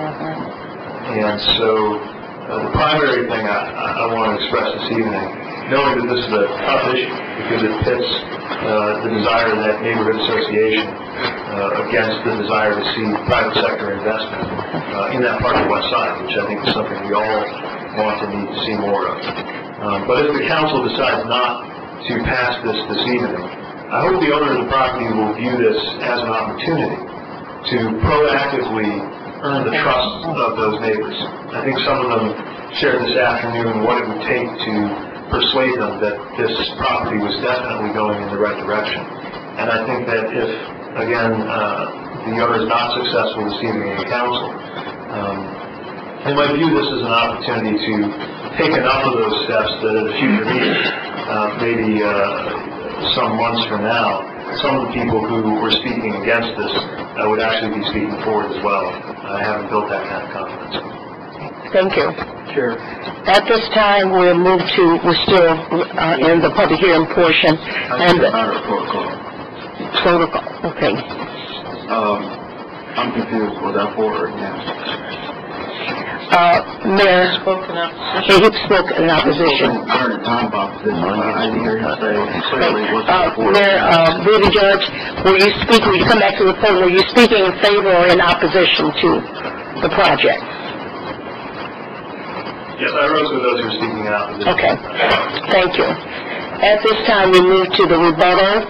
The petitioners, you have 5 minutes, wish to rebuttal the comments that you have heard, or to clarify, or to answer any questions that you would like to do at this time. You have 5 minutes. Originally, I think Economic and Community Development had submitted a letter indicating their support of the project. Obviously, that has changed, and that surprises us. I had an opportunity, as I indicated, to view the area on 3 occasions, as early as last Saturday, about 7:30 in the morning. I drove very slowly, Falcon on the east, to Illinois to the west. What I saw was a art facility, a boarded-up building to the east of us. I saw a boarded-up building directly across the street to the southwest. As I drove farther down to Illinois Street to the west, boarded-up building on the north side, boarded-up building on the south side. I wish I could give you a multi-million-dollar project today, but sometimes you have to crawl before you can walk.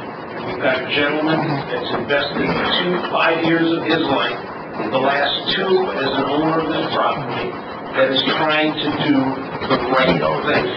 The neighbors that really know him, these people that spoke on behalf of this wasn't orchestrated by me.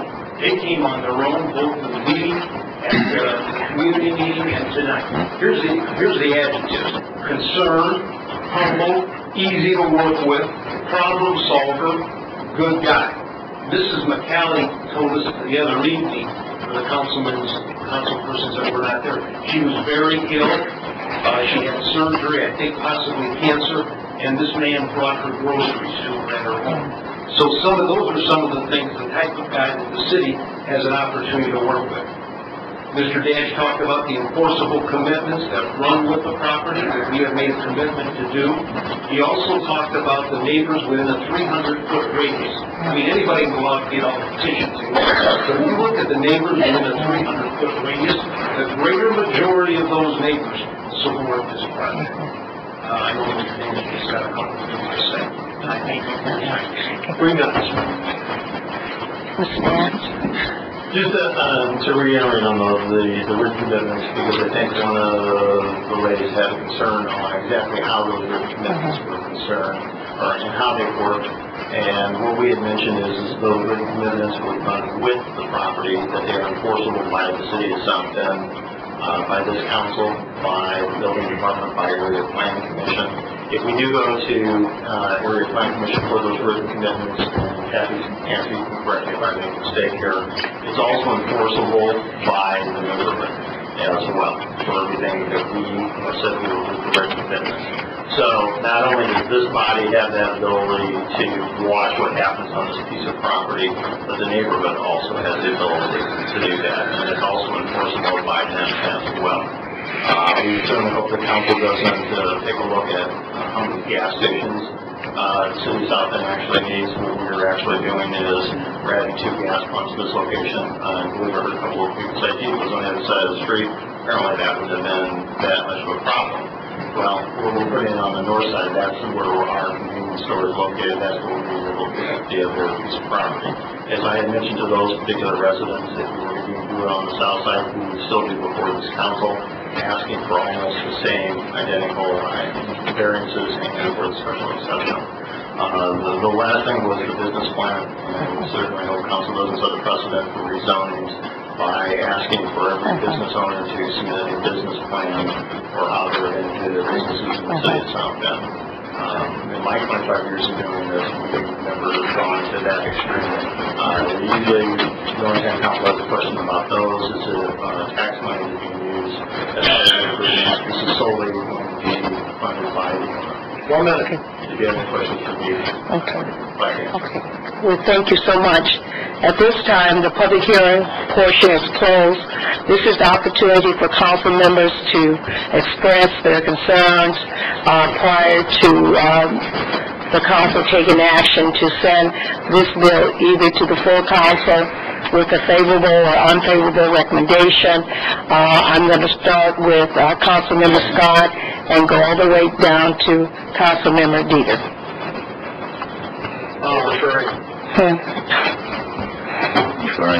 This is one of the hardest ones come before my rookie season. I'm all for business people making money and expanding businesses, making improvements. I do have concerns of the data given to us. I have concerns of the data given to the residents in the area. And Mr. Zapier, you say you have to crawl before you can walk. And just my opinion is we're at that crawl stage right now. I think if you want to make improvements in the business, I think that can be done, and it would help to go a long way to show everybody in the neighborhood your commitment to the neighborhood and to the area. And I think you got to think about that. And if this doesn't go your way, you need to still be encouraged to make improvements, be a part of the community, all the community, and like the Mayor said, before it's later if you came back. Okay, thank you. Councilmember Davis?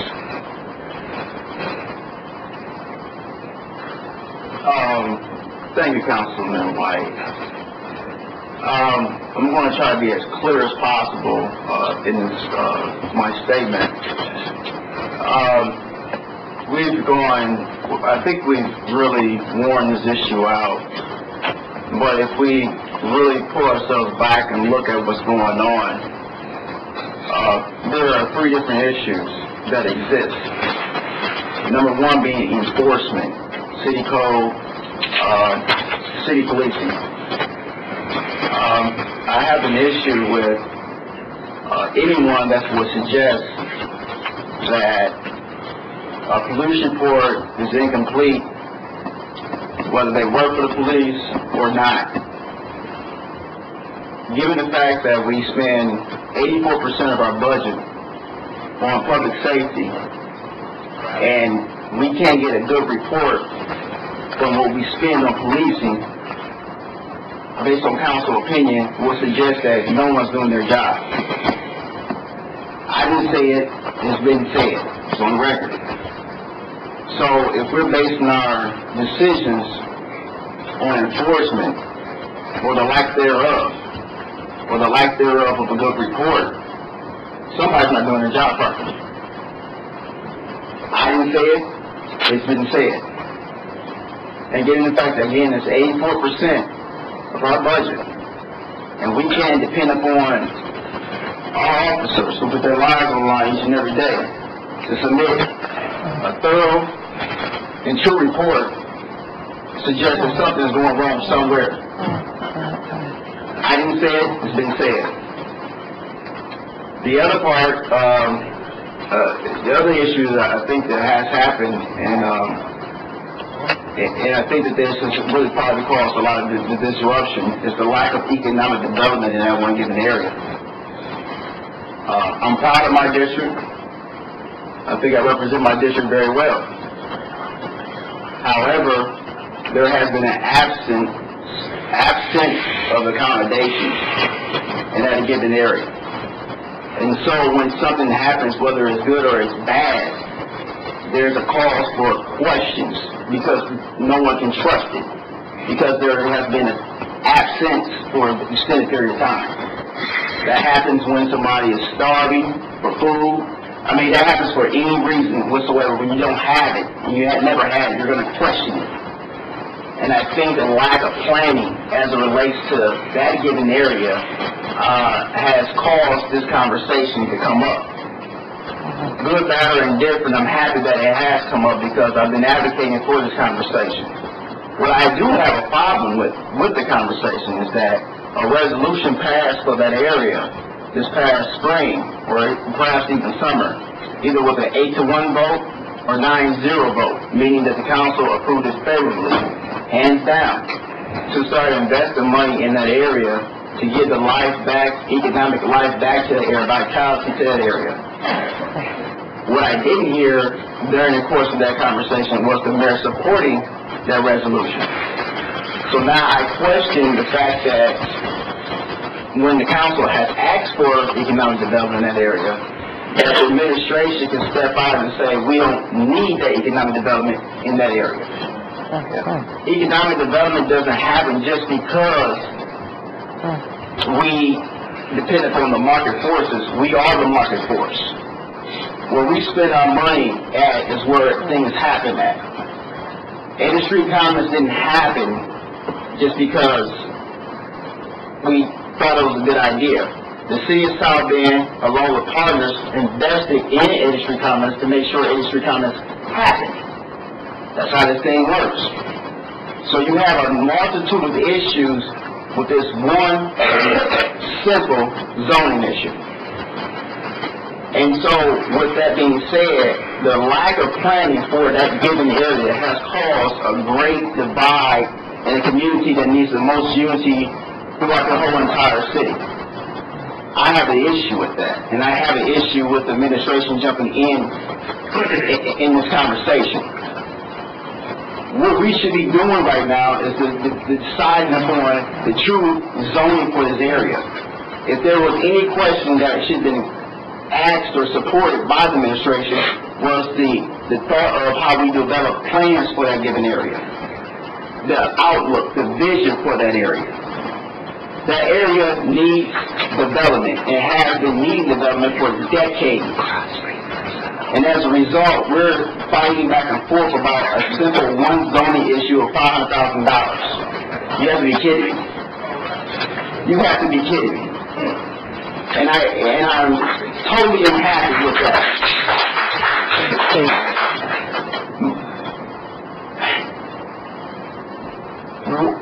I guess there's a question I do have to ask about the zoning issue. Given the fact that how much time has it been? Are we still within the window? Are we jumping out of the window? Are we really close to expiring? Where are we at? I'll ask our attorney to respond to your question. Please. The public hearing before the Area Plan Commission took place on September 18th. Again, what's before the council are two items: changing the zoning from mixed use to local business, which has a 90-day window, but the special exception, and there are 4 prongs to that test, has 60 days. Mr. Zappia and Mr. Dance waived the 60 days so that we can continue to this evening. So that the timeline as president is probably indefinite, as we are saying, or no? No. Again, they waived it is what I'm asking. Well, they waived for the special exception, so we're right up against the edge now for the zoning. So we're still playing with the 90 days. We're within the 90 days right now. Correct. 90 days from September what?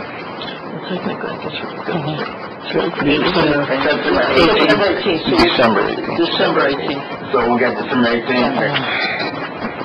Yes, it would expire. Councilman Davis, you have any other comments? Yeah, I have a lot. I mean, this is a district matter. This is a city matter. I'm just really distraught on how the community has been torn based upon perception, the lack of development that has happened in the area, and foremost, the lack of planning. I think everybody wants the same thing, but for whatever reason, certain people have chosen to step in the wrong lane with this particular issue. I will allow, the other council members to speak right now. I hope my comments have not swayed anyone's decision, but I am really interested in how this issue does not divide the community, but rather allow the community to develop and grow. Okay. Thank you. Councilman Shea? Sure. Over the past 4 years, I have traveled on Western Avenue several times each week as I'm a volunteer at Southland Animal Care and Control, and I volunteer several days of the week. My observations of this area and Western Avenue is that the area is definitely in need of investment and improvement. On the days when I volunteer, I often shop at the Martins and the CVS on Western, and I know that a convenience store or a gas station would be a nice thing, it would seem, to enhance the neighborhood. The plan that the owner has put forth in terms of the improvements in the landscaping, in my perspective, would be an enhancement to Western Avenue. I mean, it looks like an attractive plan. And in my neighborhood, I have a gas station / convenience store, and I can't tell you how many times I'm thankful when I need a gallon of milk or, something that I don't want to go to the grocery store for. I'm glad to have a convenience store close to my house. So from my perspective on the council, I see this as a good thing for our city. The plan that's been put forth is an attractive improvement to that area, and from the folks that have spoke about this convenience in their neighborhood and the owner going above and beyond to help them, I feel this is a good investment and will enhance the neighborhood. Okay, thank you. Councilman Freda? Thank you, Councilman. Honorable people can disagree honorably. I certainly disagree with the mayor on his stand. I think it's a philosophical indictment of our anti-business attitude that we've had for the last number of years. That's why things flourish in Mishawaka, don't flourish here in South Bend. Munchie Mart is not responsible for bad behavior. Bad behavior happens to be there. Bad behavior is everywhere in the city. Munchie Mart just happens to be located there. There's no other alternative. You're not going to put a Hilton Hotel up there. What you're going to do is start out with Munchie Mart, then get another store, then maybe a hotel, and maybe all the things that Henry dreams of will come true. But you have to start out at the basics. I want to congratulate the owners on starting a business. They're putting an island in a bunch of vacant properties. On 23, between where the Armando's is and Martin's 23, there's two large gas stations there. They bring a tremendous amount of business in the area. And you've got Studebagels across the Mulligans between the buns. People pull in those gas stations, they see between the buns, they go and have a hamburger and a beer or whatever. So I would welcome if we turn you down there where you're presently located, please come to the fort, because we need a third gas station on 23 within one block, because it does a tremendous business, it does a tremendous amount of good for our particular area. So congratulations on trying to do something for that area, and if they won't let you do it there, I certainly welcome you in mine. Councilman Barner?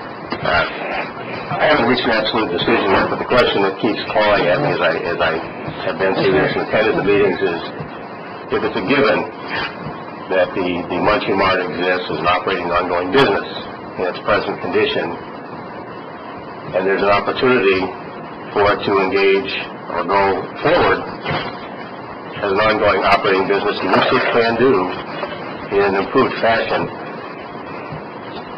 why is it that the problems, why would we want to leave it in the older condition, and why is it that the efforts of the folks on both sides can't, in one way, shape, or form, come into focus? So it's the typical, unfortunately, trite but political phrase of a win-win for everybody. Why can't improvement be an improvement for the neighborhood as well as an improvement for the folks in the neighborhood? I'm not sure why I am, but I have a difficult time answering that question and arriving what I think makes sense, given the information that's been brought to us. Thank you. Councilman Davis? Thank you, Councilwoman White. Councilman Bryant brought up a great point regarding the win-win situation. My first question when this came and I realized it was going to come before the zoning committee, I called our council attorney, I talked to you straight up to your face, and I asked you, I said, what would be I know, sorry, came out about that. What would be the issue in terms of if this got voted down? I said, is there any time frame on this issue? There is not. And you told me the exact answer. And when you told me that exact answer, I went in my office and then I called different people and started talking to different and getting some more understanding. The reason I asked that question and the concern that I had, and Wendell Johnson brought up, started to allude to some good things today about the steps that need to be taken in this process. When I looked at the steps that needed to be taken in this process to get it a win-win, and I realized what Councilman Davis had talked about earlier about the time frame that we had, I figured we weren't going to make it by June, but to get everything done. Given everything that was on this council's desk, I said, my first impression was this thing needs to be voted down, not because I'm anti-business or anything else that my colleagues have said. It's because we're running out of clock when it came down to some things. Where I really have some challenges on, and with the ownership.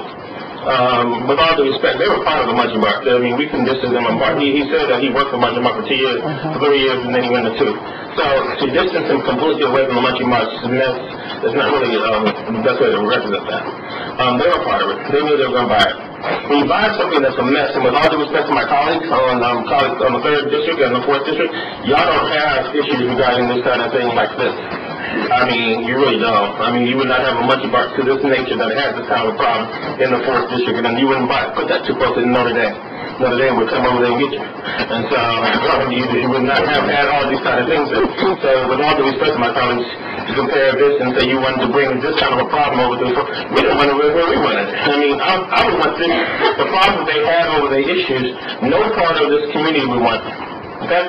So, to be a business owner, when you buy something that's already a problematic situation, and like I had said before with the car cruncher, when you dealt with something that's a problematic issue, you have a responsibility to go talk to your neighbors and work out a deal before you come here.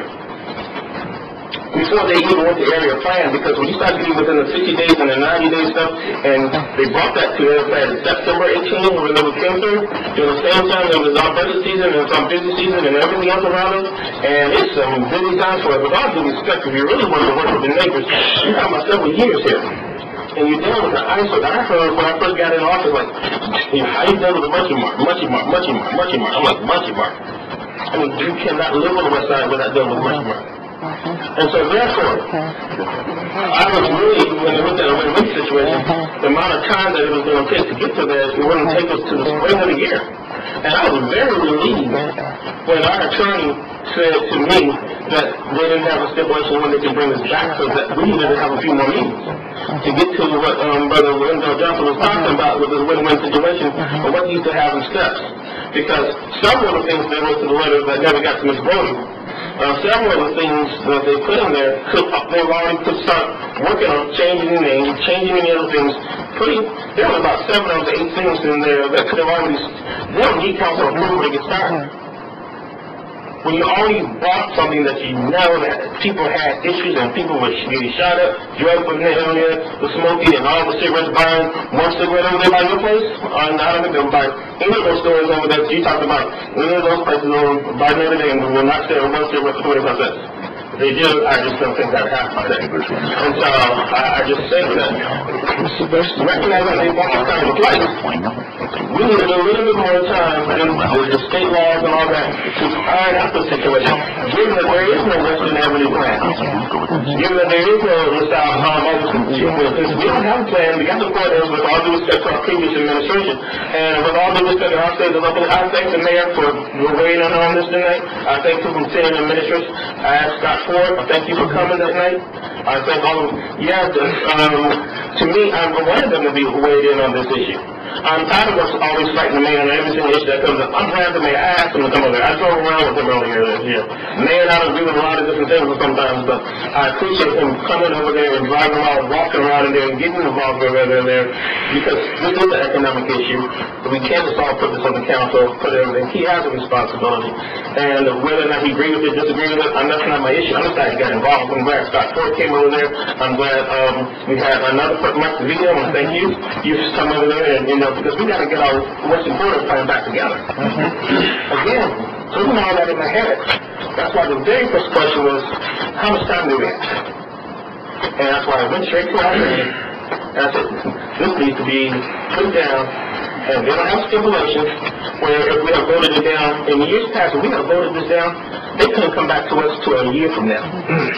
I would not want to do that. I would not want to see them have to wait a whole entire year to get this plan together. I really have had a different opinion on Dr. Varney. If it was a year from now, I would not see a win-win situation in us voting this down tonight at all. But given the fact that we have some more time to vote this down, and we have a right to refile it, and we have some time to get through this holiday time and have some more meetings, where they're here, I thought it was a very productive meeting the other night. And come up with some resolutions that definitely does get to Ms. Brody and the committee. They have some time to discuss it. Back to them, back forth. We can come in here in the month of January or February, pass something, everybody can go home in the early spring, and we have peace. Both the business have moved on, the neighborhoods have got their issues. We would have followed through our time issue here, and that's how I looked at this thing from day one. And so I think our real challenge here is not so much the business. Our real challenge is not the opposition. Our real challenge has been the product that we own. And that's what I saw from day one. And so if we can somehow vote this thing down tonight, and my vote tonight is not against Monkey Mart at all. My vote tonight is because I would love for them to refile this very soon and publicly state that. And then we get something worked out clear with these things that we just put together, more than, I don't want commitments to be thrown together in the afternoon or whatever and we put it down. No, let's put some serious thought in these commitments. So that's going to be with this little forever. Okay? This neighborhood is going to be here. Let's have to bring these commitments back to that neighborhood meet you regularly. The problem, and I'll tell you last thing when I close up. I encouraged or tell the Angels to come out there. And right near them, and I brought them out there. One thing that they promised, and they can get all on me if they say it or not, but it's public. I asked them to stay a part of the neighborhood association. Since they moved up there, we voted them all, came through, this council went ahead and went with that. They didn't do that at all. They came up before us. So, with all due respect, this neighborhood association is very suspect when things come back before us. Because of the fact that people who came before us didn't follow through. Okay? And I told them, I said, please, that's why I'm asking tonight. Vote it down with the understanding that we're coming back here.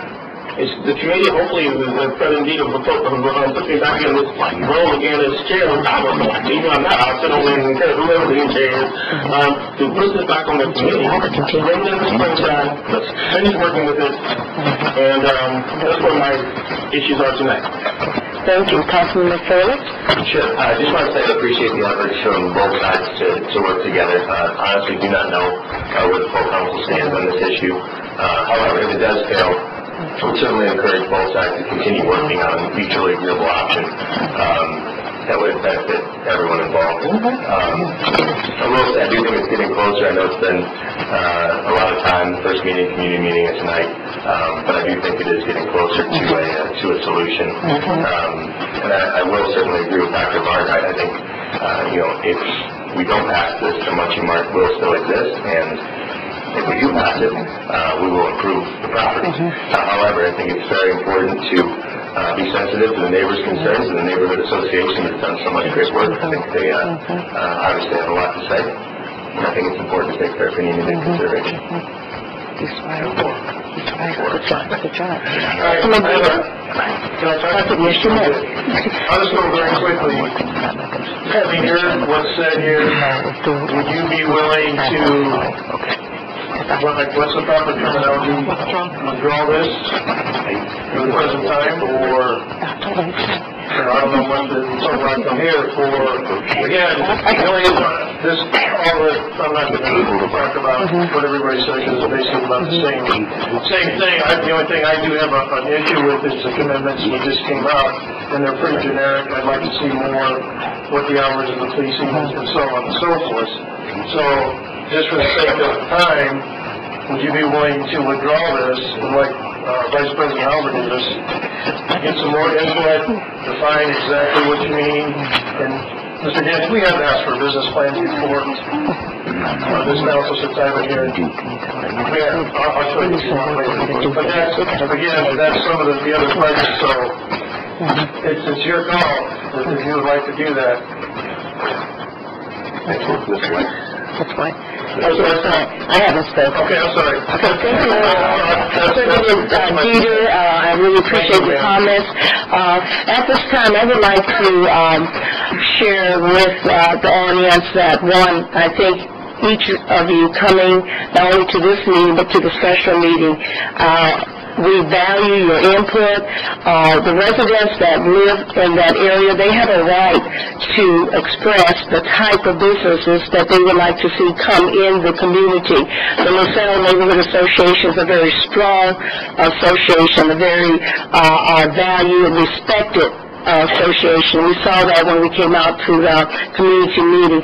It's unfortunate that this particular issue has not brought about the type of collaboration that I think is needed as we move forward. The developer, he has some opportunity to work with the association, to communicate with them, to sit with them on a one-to-one basis, and hopefully to develop a plan that would meet not only your needs, but also the needs of the citizens as well.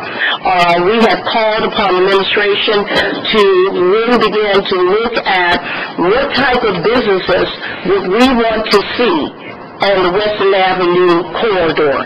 For years, I have voted against another used car dealership. If you were to travel from Olive, I think, to Lombardi, you can count the number of used car dealerships. You can count the number of stores that they have their goods on the outside of the store. I don't think that this is a type of main entry into our community that we would want to say, welcome to South Bend. What is the issue, and how can we build capacity when we begin to look at certain businesses that can draw different businesses to really bring up the corridor that will spill out into the community as well. Much work is needed, not only from the developer working with the neighborhood associations, but also from the city. We've got to invest. We've got to come up with a plan, and everyone needs to be at the table to see what type of corridor, what message do we want to give to anyone coming into the city, but most importantly to the residents that live in the community 24/7. And at this time, if we were to vote at this particular time, I would not be in support of moving this particular bill forward until additional conversation, until we can look at trying to really sit down with the residents and with the neighborhood association. And I would also ask that a city planner along with the director of community investment be part of that discussion. Because this is just the beginning, and you draw other businesses. So at this point, all council members have had the opportunity to speak, and we're now going to take a recommendation. We went round. Down. I'm going to make a motion that we move to not approve. What's the best one? Unfavorable. Unfavorable report. Second. We have a motion to send this bill with unfavorable recommendation before council. We have a second? Yes. Okay. Yes. I think President Dieter asked the question. I think they're collaborating on action about the withdrawal of the bill. And I would wait until, at least to give them opportunity to do so. Thank you, Councilmember Davis. I know, but I did not know that they were doing that. They did not respond. That's why I was trying to bring to your attention. Okay, thank you. We have a motion and A second. But I would like to have a point from our city attorney if the petitioners are in collaboration, or should we go ahead with the vote? I'm seeking legal opinion from our council. Would you like to talk to them for a second? Go ahead. I'm open to you. Would this be proper at this time? Excuse me. Okay, go ahead, sorry. Yes, there. Okay. I'm going to ask counsel attorney for legal advice. We have a motion, it's been second. At this point, do we have a vote? There's not been a call for questions. We do have the presenter before the council. I think in deference to the petitioner, I think a valid question has been raised that will be pertinent to your... Okay, thank you. Do you have a question? Yes. What we would do to try to work with council and also the neighborhood, we would withdraw this petition and give us a chance to go meet with the neighborhood and finalize those written commitments, the written commitments part, get those in I think, an acceptable form for council, and also that it's comfortable with the LaSalle neighborhood. And let us do that. And then it'll maybe be kind of sanctified by getting the wording correct on the commitments and getting to answer those questions for the neighborhood. That would work out. So we would ask to withdraw. Okay. At this point, there's a motion, it's been second. I will withdraw my motion. Good. That's okay. That's the matter with you today, because I remember that. So the motion has been withdrawn as well as a second. Now, do I make a motion on behalf of the petitioner to continue indefinitely? Do I need to make it? No, they're making the motion to withdraw, so a proper motion would be to strike it from the agenda. So moved. It's been moved and second, and all those in favor of the motion? Point of protocol, I think there needs to be a letter that needs to be sent in or some form of written record, if I'm correct, of the withdrawal. I would ask them to follow up with a written. I usually You send us one.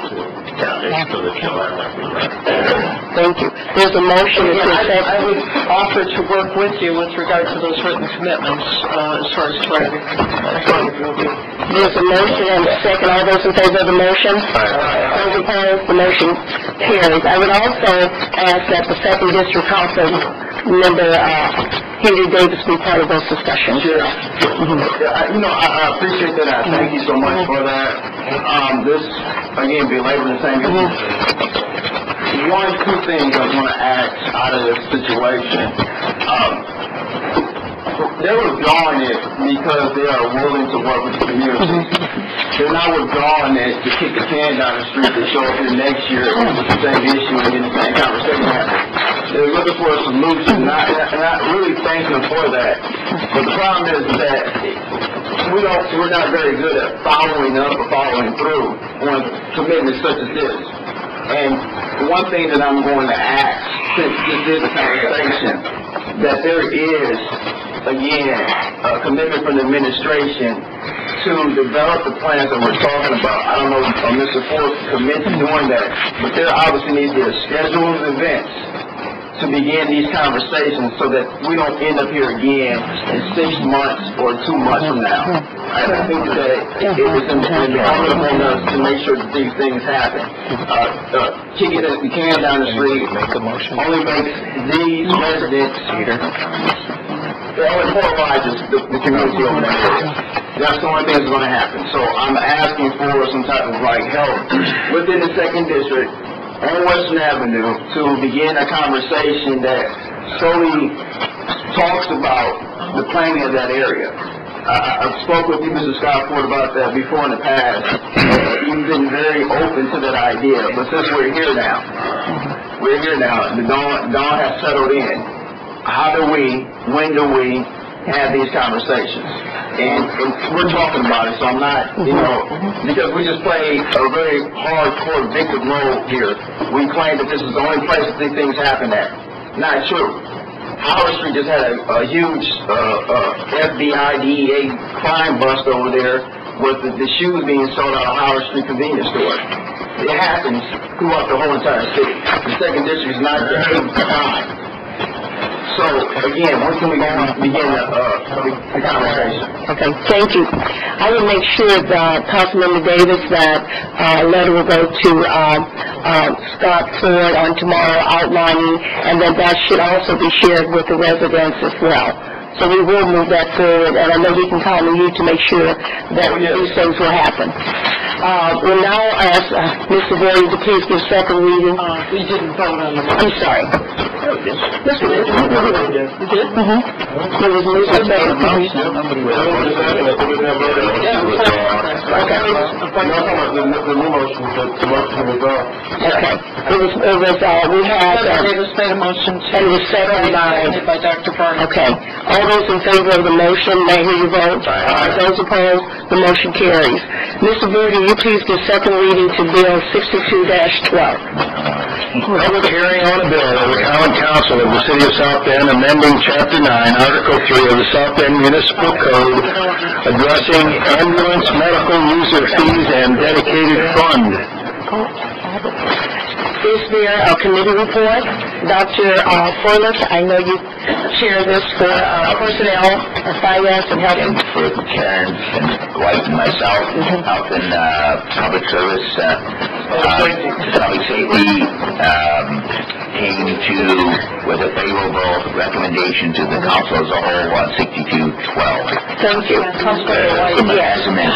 All of the amendments that were discussed and recommended favorably have been incorporated into a substitute bill, which is now on file with the clerk. The motion to accept is Okay. Do we have to have a motion to accept the substitute version of this bill? It's been moved and seconded. All those in favor? Those opposed, the motion carries. Councilman Shea? May I ask, Yes. is the language now reflecting up to $1 million? Yes. Okay. And a copy of that has been given to Chief Cox as well as our City Controller, Martin. We do have a presenter. We ask you to state your name and your address, please, and give us a brief summary. This will be great.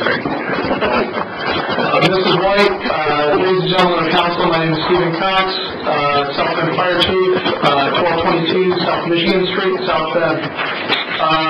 The Bill 6212 is basically before you to allow the South Bend Fire Department to increase the ambulance user fee schedule. Moving forward, this particular fee schedule has not been increased since 2009. Basically, the fire department is requested to make the increases in concert with the increases put together by Medicare in their fee schedule in regards to reimbursables through the Medicare fee schedule. The second piece to this caps the amount of money that the South Bend Fire Department will put back to the general fund to $1 million a year. That's previously was set at $250,000 yearly. Thank you. Council members, you have any questions of the petitioner? Thank you. Thank you. We'll now move to the public hearing portion. Is there anyone present wishing to speak in support of substitute bill 62-12? Anyone wishing to speak in support? Seeing no one, is there anyone present wishing to speak in opposition? Again, I see no one. The public hearing portion is now closed. Concern. Okay, Councilman Davis. Mr. Neil Martin, please, 1 second. Just have a question. Is there any likelihood or even thoughts, could we increase this to probably around 1.5 million or 1.5 million instead of just the 1 million cap? Given the fact that we may be at 2.5 million or even 3 million? The city controller offices in this building. Just to be sure I'm clear, Councilman Davis, you're asking to raise the cap that we would put more money from the capital fund into the general fund? No. Well, allowed to stay more so with the fire department rather than with the general revenue fund. Because once the funds come in and they go to the general revenue fund, how do we track where those dollars go? It's kind of difficult, right? So on our end, it probably will be. You probably great with that. But what I'm getting at is there any way that, given the fact that they bring in that amount of money, on the average, a huge amount of money, would there be the ability or likelihood on the part of administration to increase that by $500,000? We would, the cap right now is moving an amount not to exceed $1 million from the capital fund into the general fund. And in order to make sure that we have sufficient money in the capital fund to pay for additional fire equipment, replacement fire equipment, as well as we look at the capital building plans for the next few years, we want to keep that limit to $1 million, Councilman Davis. So that we do have sufficient funds in that capital. Well, right, I mean, I understand that, but I don't have to go through the increase thing. We can only cut, obviously, the expert amendments if you guys participate. And so I just think that if they're paying $3 million when I have that 2.5, maybe we divide that in half. Maybe there's half goes this way, half possibly can go the other way. But, I mean, it's fine, since there's no... Okay. Yeah, our concern is we want to make sure that we do believe that will allow to have sufficient funds in that capital fund to make those purchases. Okay.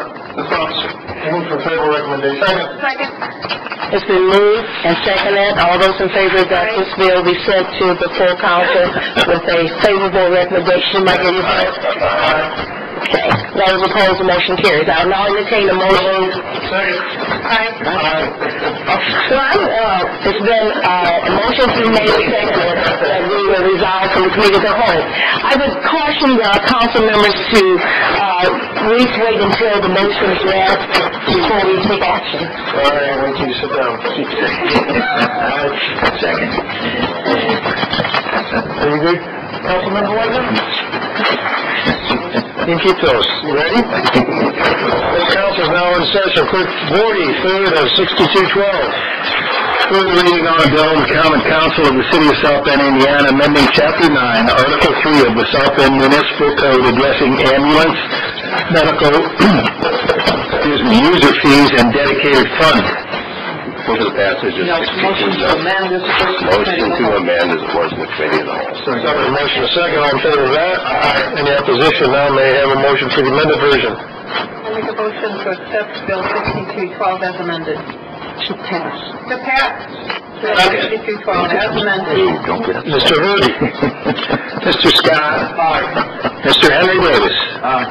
Mrs. Shea. Aye. Dr. Furlick. Dr. Varner. Vice President Davis. Councilmember White. Mr. Furlick. President Dieter. 9-9. Thank you. We will proceed to Resolution 1284, which is a confirming resolution. A resolution confirming the adoption of a declaratory resolution designating certain areas within the city of South Bend, Indiana, commonly known as 3300 North Kenmore, as an economic revitalization area for purposes of a 5-year personal property tax abatement for EW Marine, Inc., doing business as Indiana Rotomolding, Inc. Thank you very much for being in attendance today. Just to read your name and address and a very short synopsis of your project, sir. Jack Walter, 21560 Pine Road 10, Elkhart, Indiana. I'm here as president of Indiana Rotomolding. We want to put $1 million worth of equipment in a new addition we're putting on, and we're seeking a 5-year tax abatement for that. And I guess I appreciate your All right, thank you very much. Any questions from our council? Seeing none, anyone like to speak in favor or opposition? Seeing none of that, council. For the adoption of 1280 North. Second. Mr. Woody. Mr. Henry Davis. Mrs. Shea. Dr. Furlick. Dr. Varner. Vice President Alvarez. Councilmember White. Aye, thank you. Mr. Furlick. Mr. Scott. First District says thank you and aye. President Dieter. Thank you very much. Yes. Thank you. Thank you. 9-0. Thank you. 1285. Mr. Woody. A resolution of the Common Council of the City of South Bend, Indiana, renewing and extending the term of the South Bend Urban Enterprise Zone. Committee report. The Committee on Economic Development, Subcommittee Measure Dutch Mill, and Bill 1285 was sent to the full council for favorable recommendation. Thank you, sir. Pam Myers, Department of Community Investment, with offices on the 12th floor of this building. The resolution before you comes with a recommendation from the Urban Enterprise Association, the managing body of the Enterprise Zone program, asking for your approval to extend the Enterprise Zone for another 5 years, meaning its expiration date would be December 31st, 2018. I'd be happy to answer any other questions should you have them. Thank you very much. Any questions from the council? Yes. I didn't support this in the committee for a number of reasons. but I would like to be a little bit more clear or add some clarity to my statements from earlier. I think that a lot of what I was hinting at is the fact that this fund is established is to help facilitate business growth in areas that are depressed or economically distressed. Given the fact that it's in a venue where the cost and the demands of the particular venue outweighs the investments that are actually being made into the program, will suggest that there could be something called a foreclosure or bankruptcy or stoppage of the program. I should say the program. In the information based upon what was given to us earlier among the businesses that are inside of this incubator, I'm just still a little slow to support this because there needs to be more conversation. Hence, our hour and a half meeting about the zoning. This is within the urban enterprise area. Yeah, based on the map that you gave us, I looked at it when we were talking about it earlier. I could be wrong, but based on the map, it suggests that what we just get done talking about is an urban enterprise area.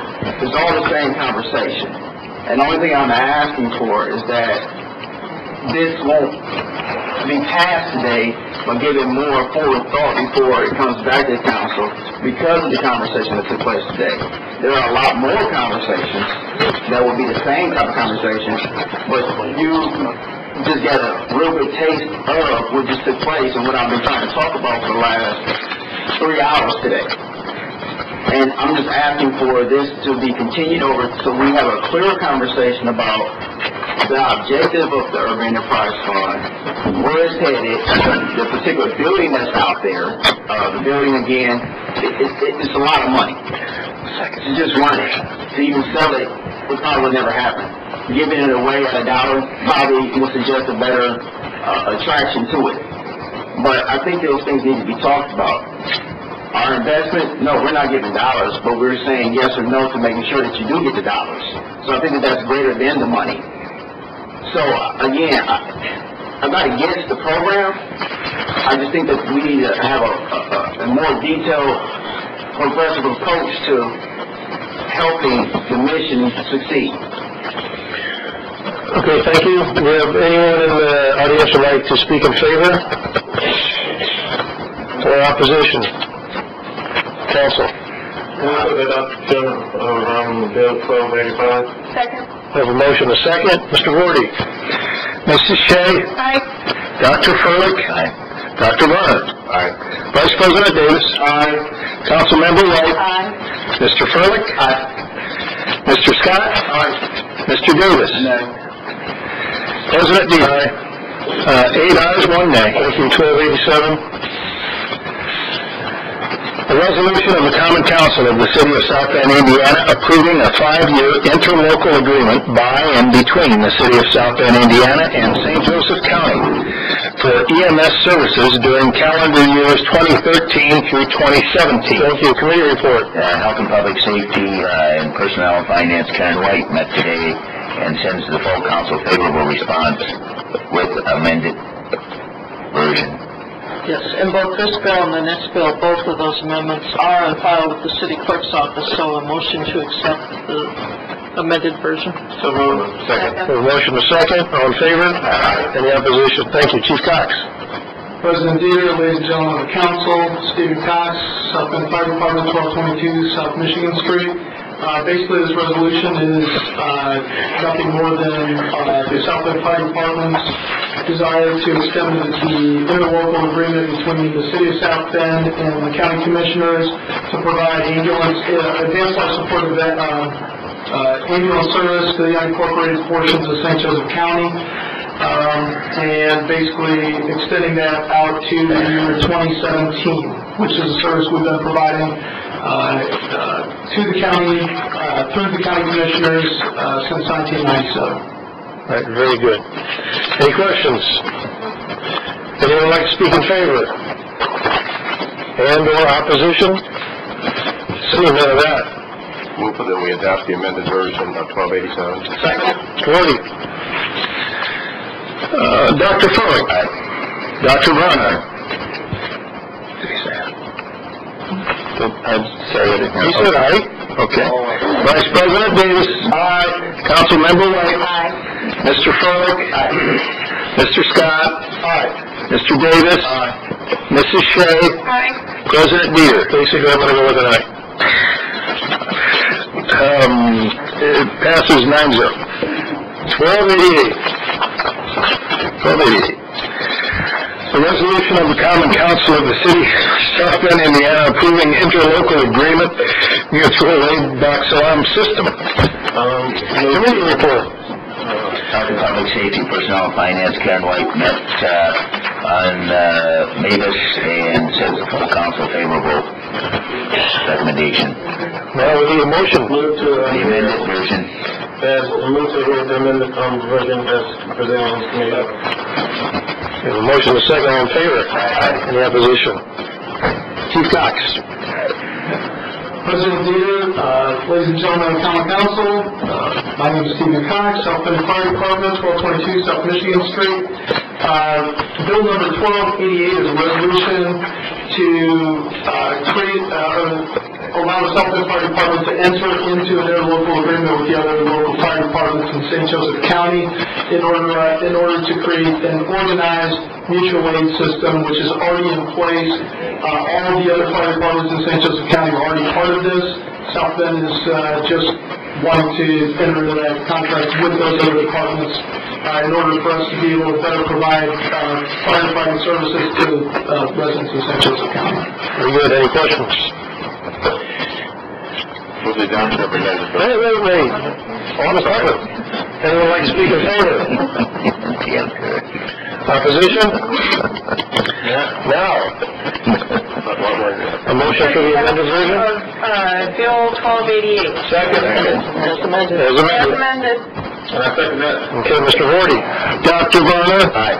Vice President Davis. Aye. Councilmember White. Aye. Mr. Furlick. Aye. Mr. Scott. Aye. Mr. Davis. Aye. Mrs. Shea. Aye.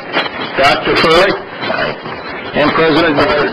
9 ayes. We'll proceed to first reading of 6312. First reading on a bill of the Common Council of the City of South Bend, Indiana, amending Chapter 1, Section 104 of the South Bend Municipal Code addressing 6 councilmanic districts. Move the 6312 accept the rules committee for second, third reading and public hearing on 1210. Second. We have motion second. All in favor? Any opposition? Thank you. 6412.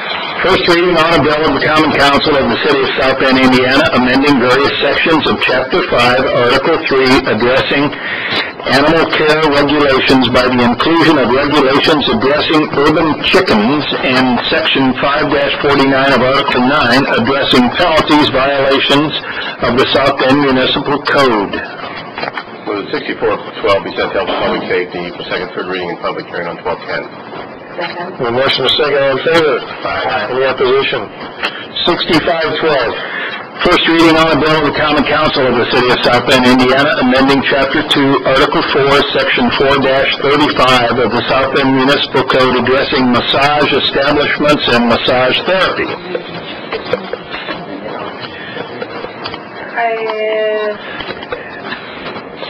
Move that Bill 6512 go to Health and Public Safety for second and third reading on December 10th. Second. We have a motion to second. All in favor of that? Aye. Any opposition? 6612. First reading on a bill of the Common Council of the City of South Bend, Indiana, establishing Martin Luther King Jr.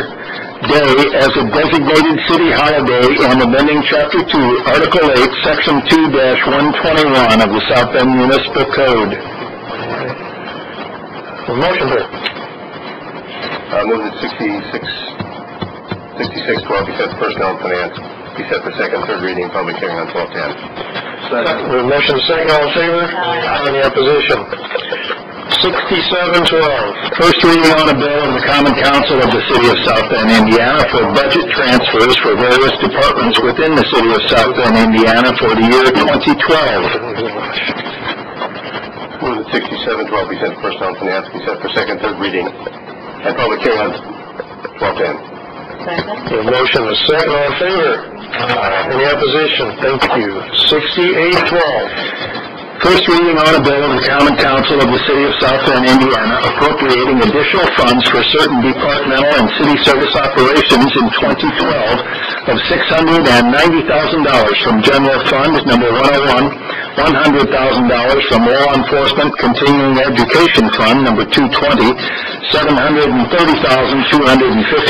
from EMS Capital Fund Number 288, $20,000 from Indiana River Rescue Fund Number 291, $66,000 from the Police Federal Drug Enforcement Fund Number 299, $1,799,113 from Major Moves Fund Number 412, and $1,500,000 from Self-Funded Employee Benefit Fund Number 711. Make a motion to send Bill 6812 to the Personnel and Finance Committee on December 10th for a second and third reading.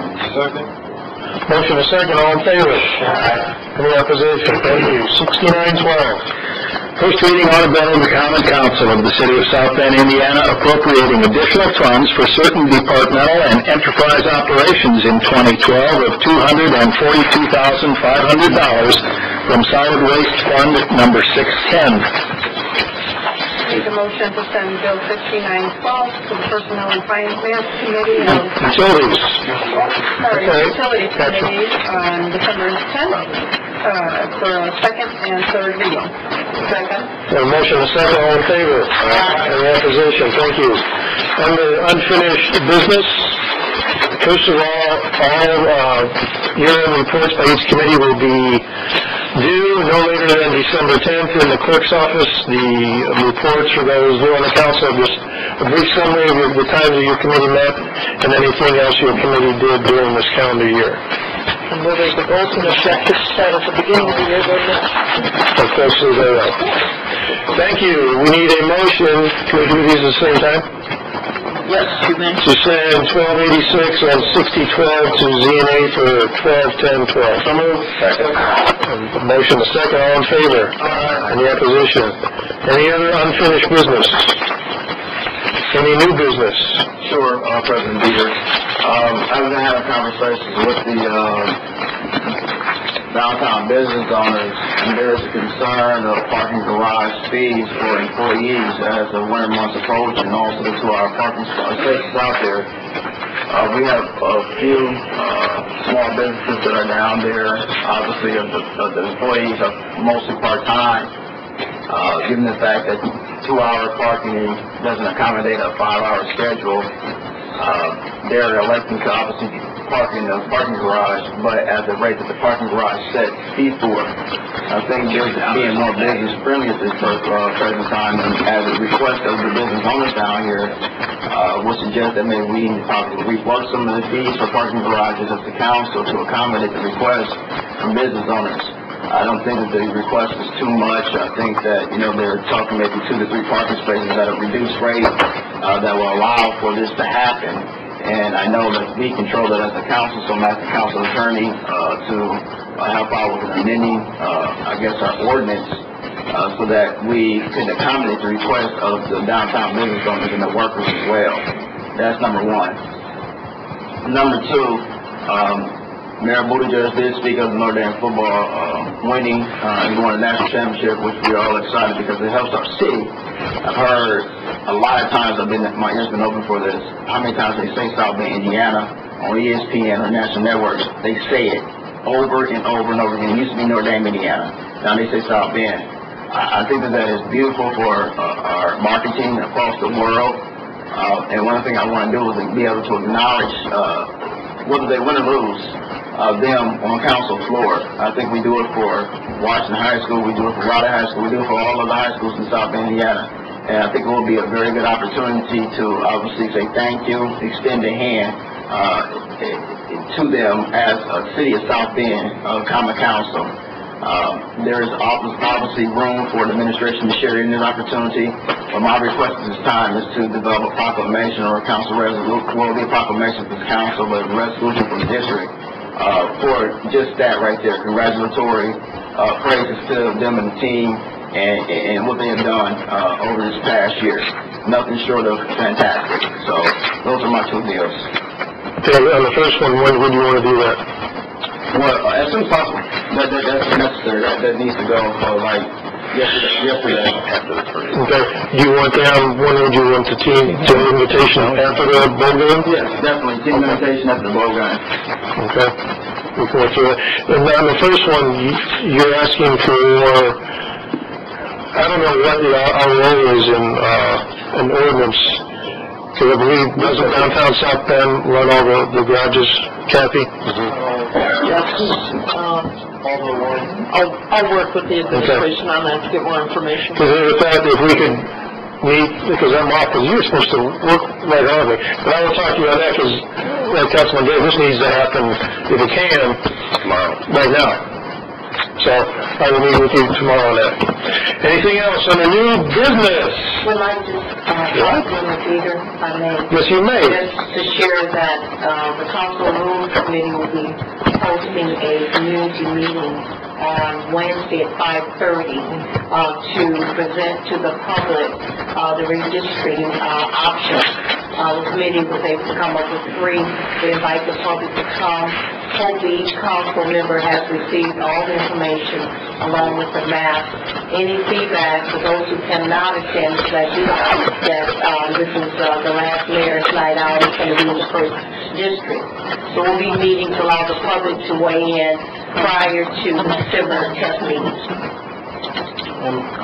President Peter, also on Wednesday, December 5, 2012, 5 o'clock, we will have a zoning organization and health and public safety meeting to deal with bill number 7411, amend code chapter 21 to allow chickens. So, seeing that there's no press here, we'll have to get that information out. that is December 5. I don't know where that. What time?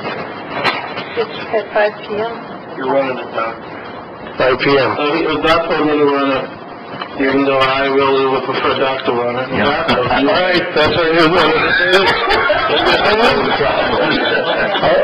Yes, ma'am. Dear, what Councilmember White has stated about the maps have also been posted on the city's website for at least a week.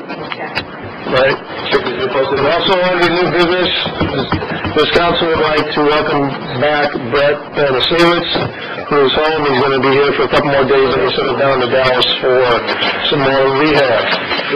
Therefore, privilege of the floor. Anybody wants to talk to us at this time about anything we did not cover in the last 2 hours and 41 minutes? You may step up there, you need your name, address, you have 3 minutes or less. It will be timed. So first is Councilmember Tim Scott. I will give you 1 minute. Bam! Fire away. My name is Andy Brown, resident City United for a Better Government. And what I'd like for the council to do on behalf of the community is to get down for a police search, chief of police. I fully understand that Mr. Brian Young is one of the finalists, or they are interviewing, and I would like his name stricken from the list for the police chief. And the reason for this is, as you can see here on my log, he's on the case by his own admission, and he's in the process of suing the city of South Bend. And a little research I've done, there's another lady named Hatton Matthews that I want to say that she applied for a job with the city. She didn't get the job because she had a lawsuit against the city of South Bend. So, I would like for the mayor to take the gentleman's name off the list, because we don't know, since I haven't heard the case, we don't know what he said on those case. Could be done, the mayor said he haven't heard, but by his own admission, he is on the case. So I wish for somebody from the city council to get the mayor a letter and let him know that Citizens United for Better Government and the city would like for his name taken off that list. And we would like for that done right away. All right, thank you, sir. Anyone else wants to speak to it at this time? Jesse Davis, P.O. Box 10205, South Bend. I just want to say I hope you guys all had a good Thanksgiving. I did. and I want to echo his sentiments here, anybody that's involved in those tapes should not be a candidate for the chief position. We demoted the chief who was in a position because of these tapes. So anyone that's involved should not be in a position to take that job. Right. Very good. All right, thank you, sir. Anyone else like to speak to us at this time? Seeing none, we are done.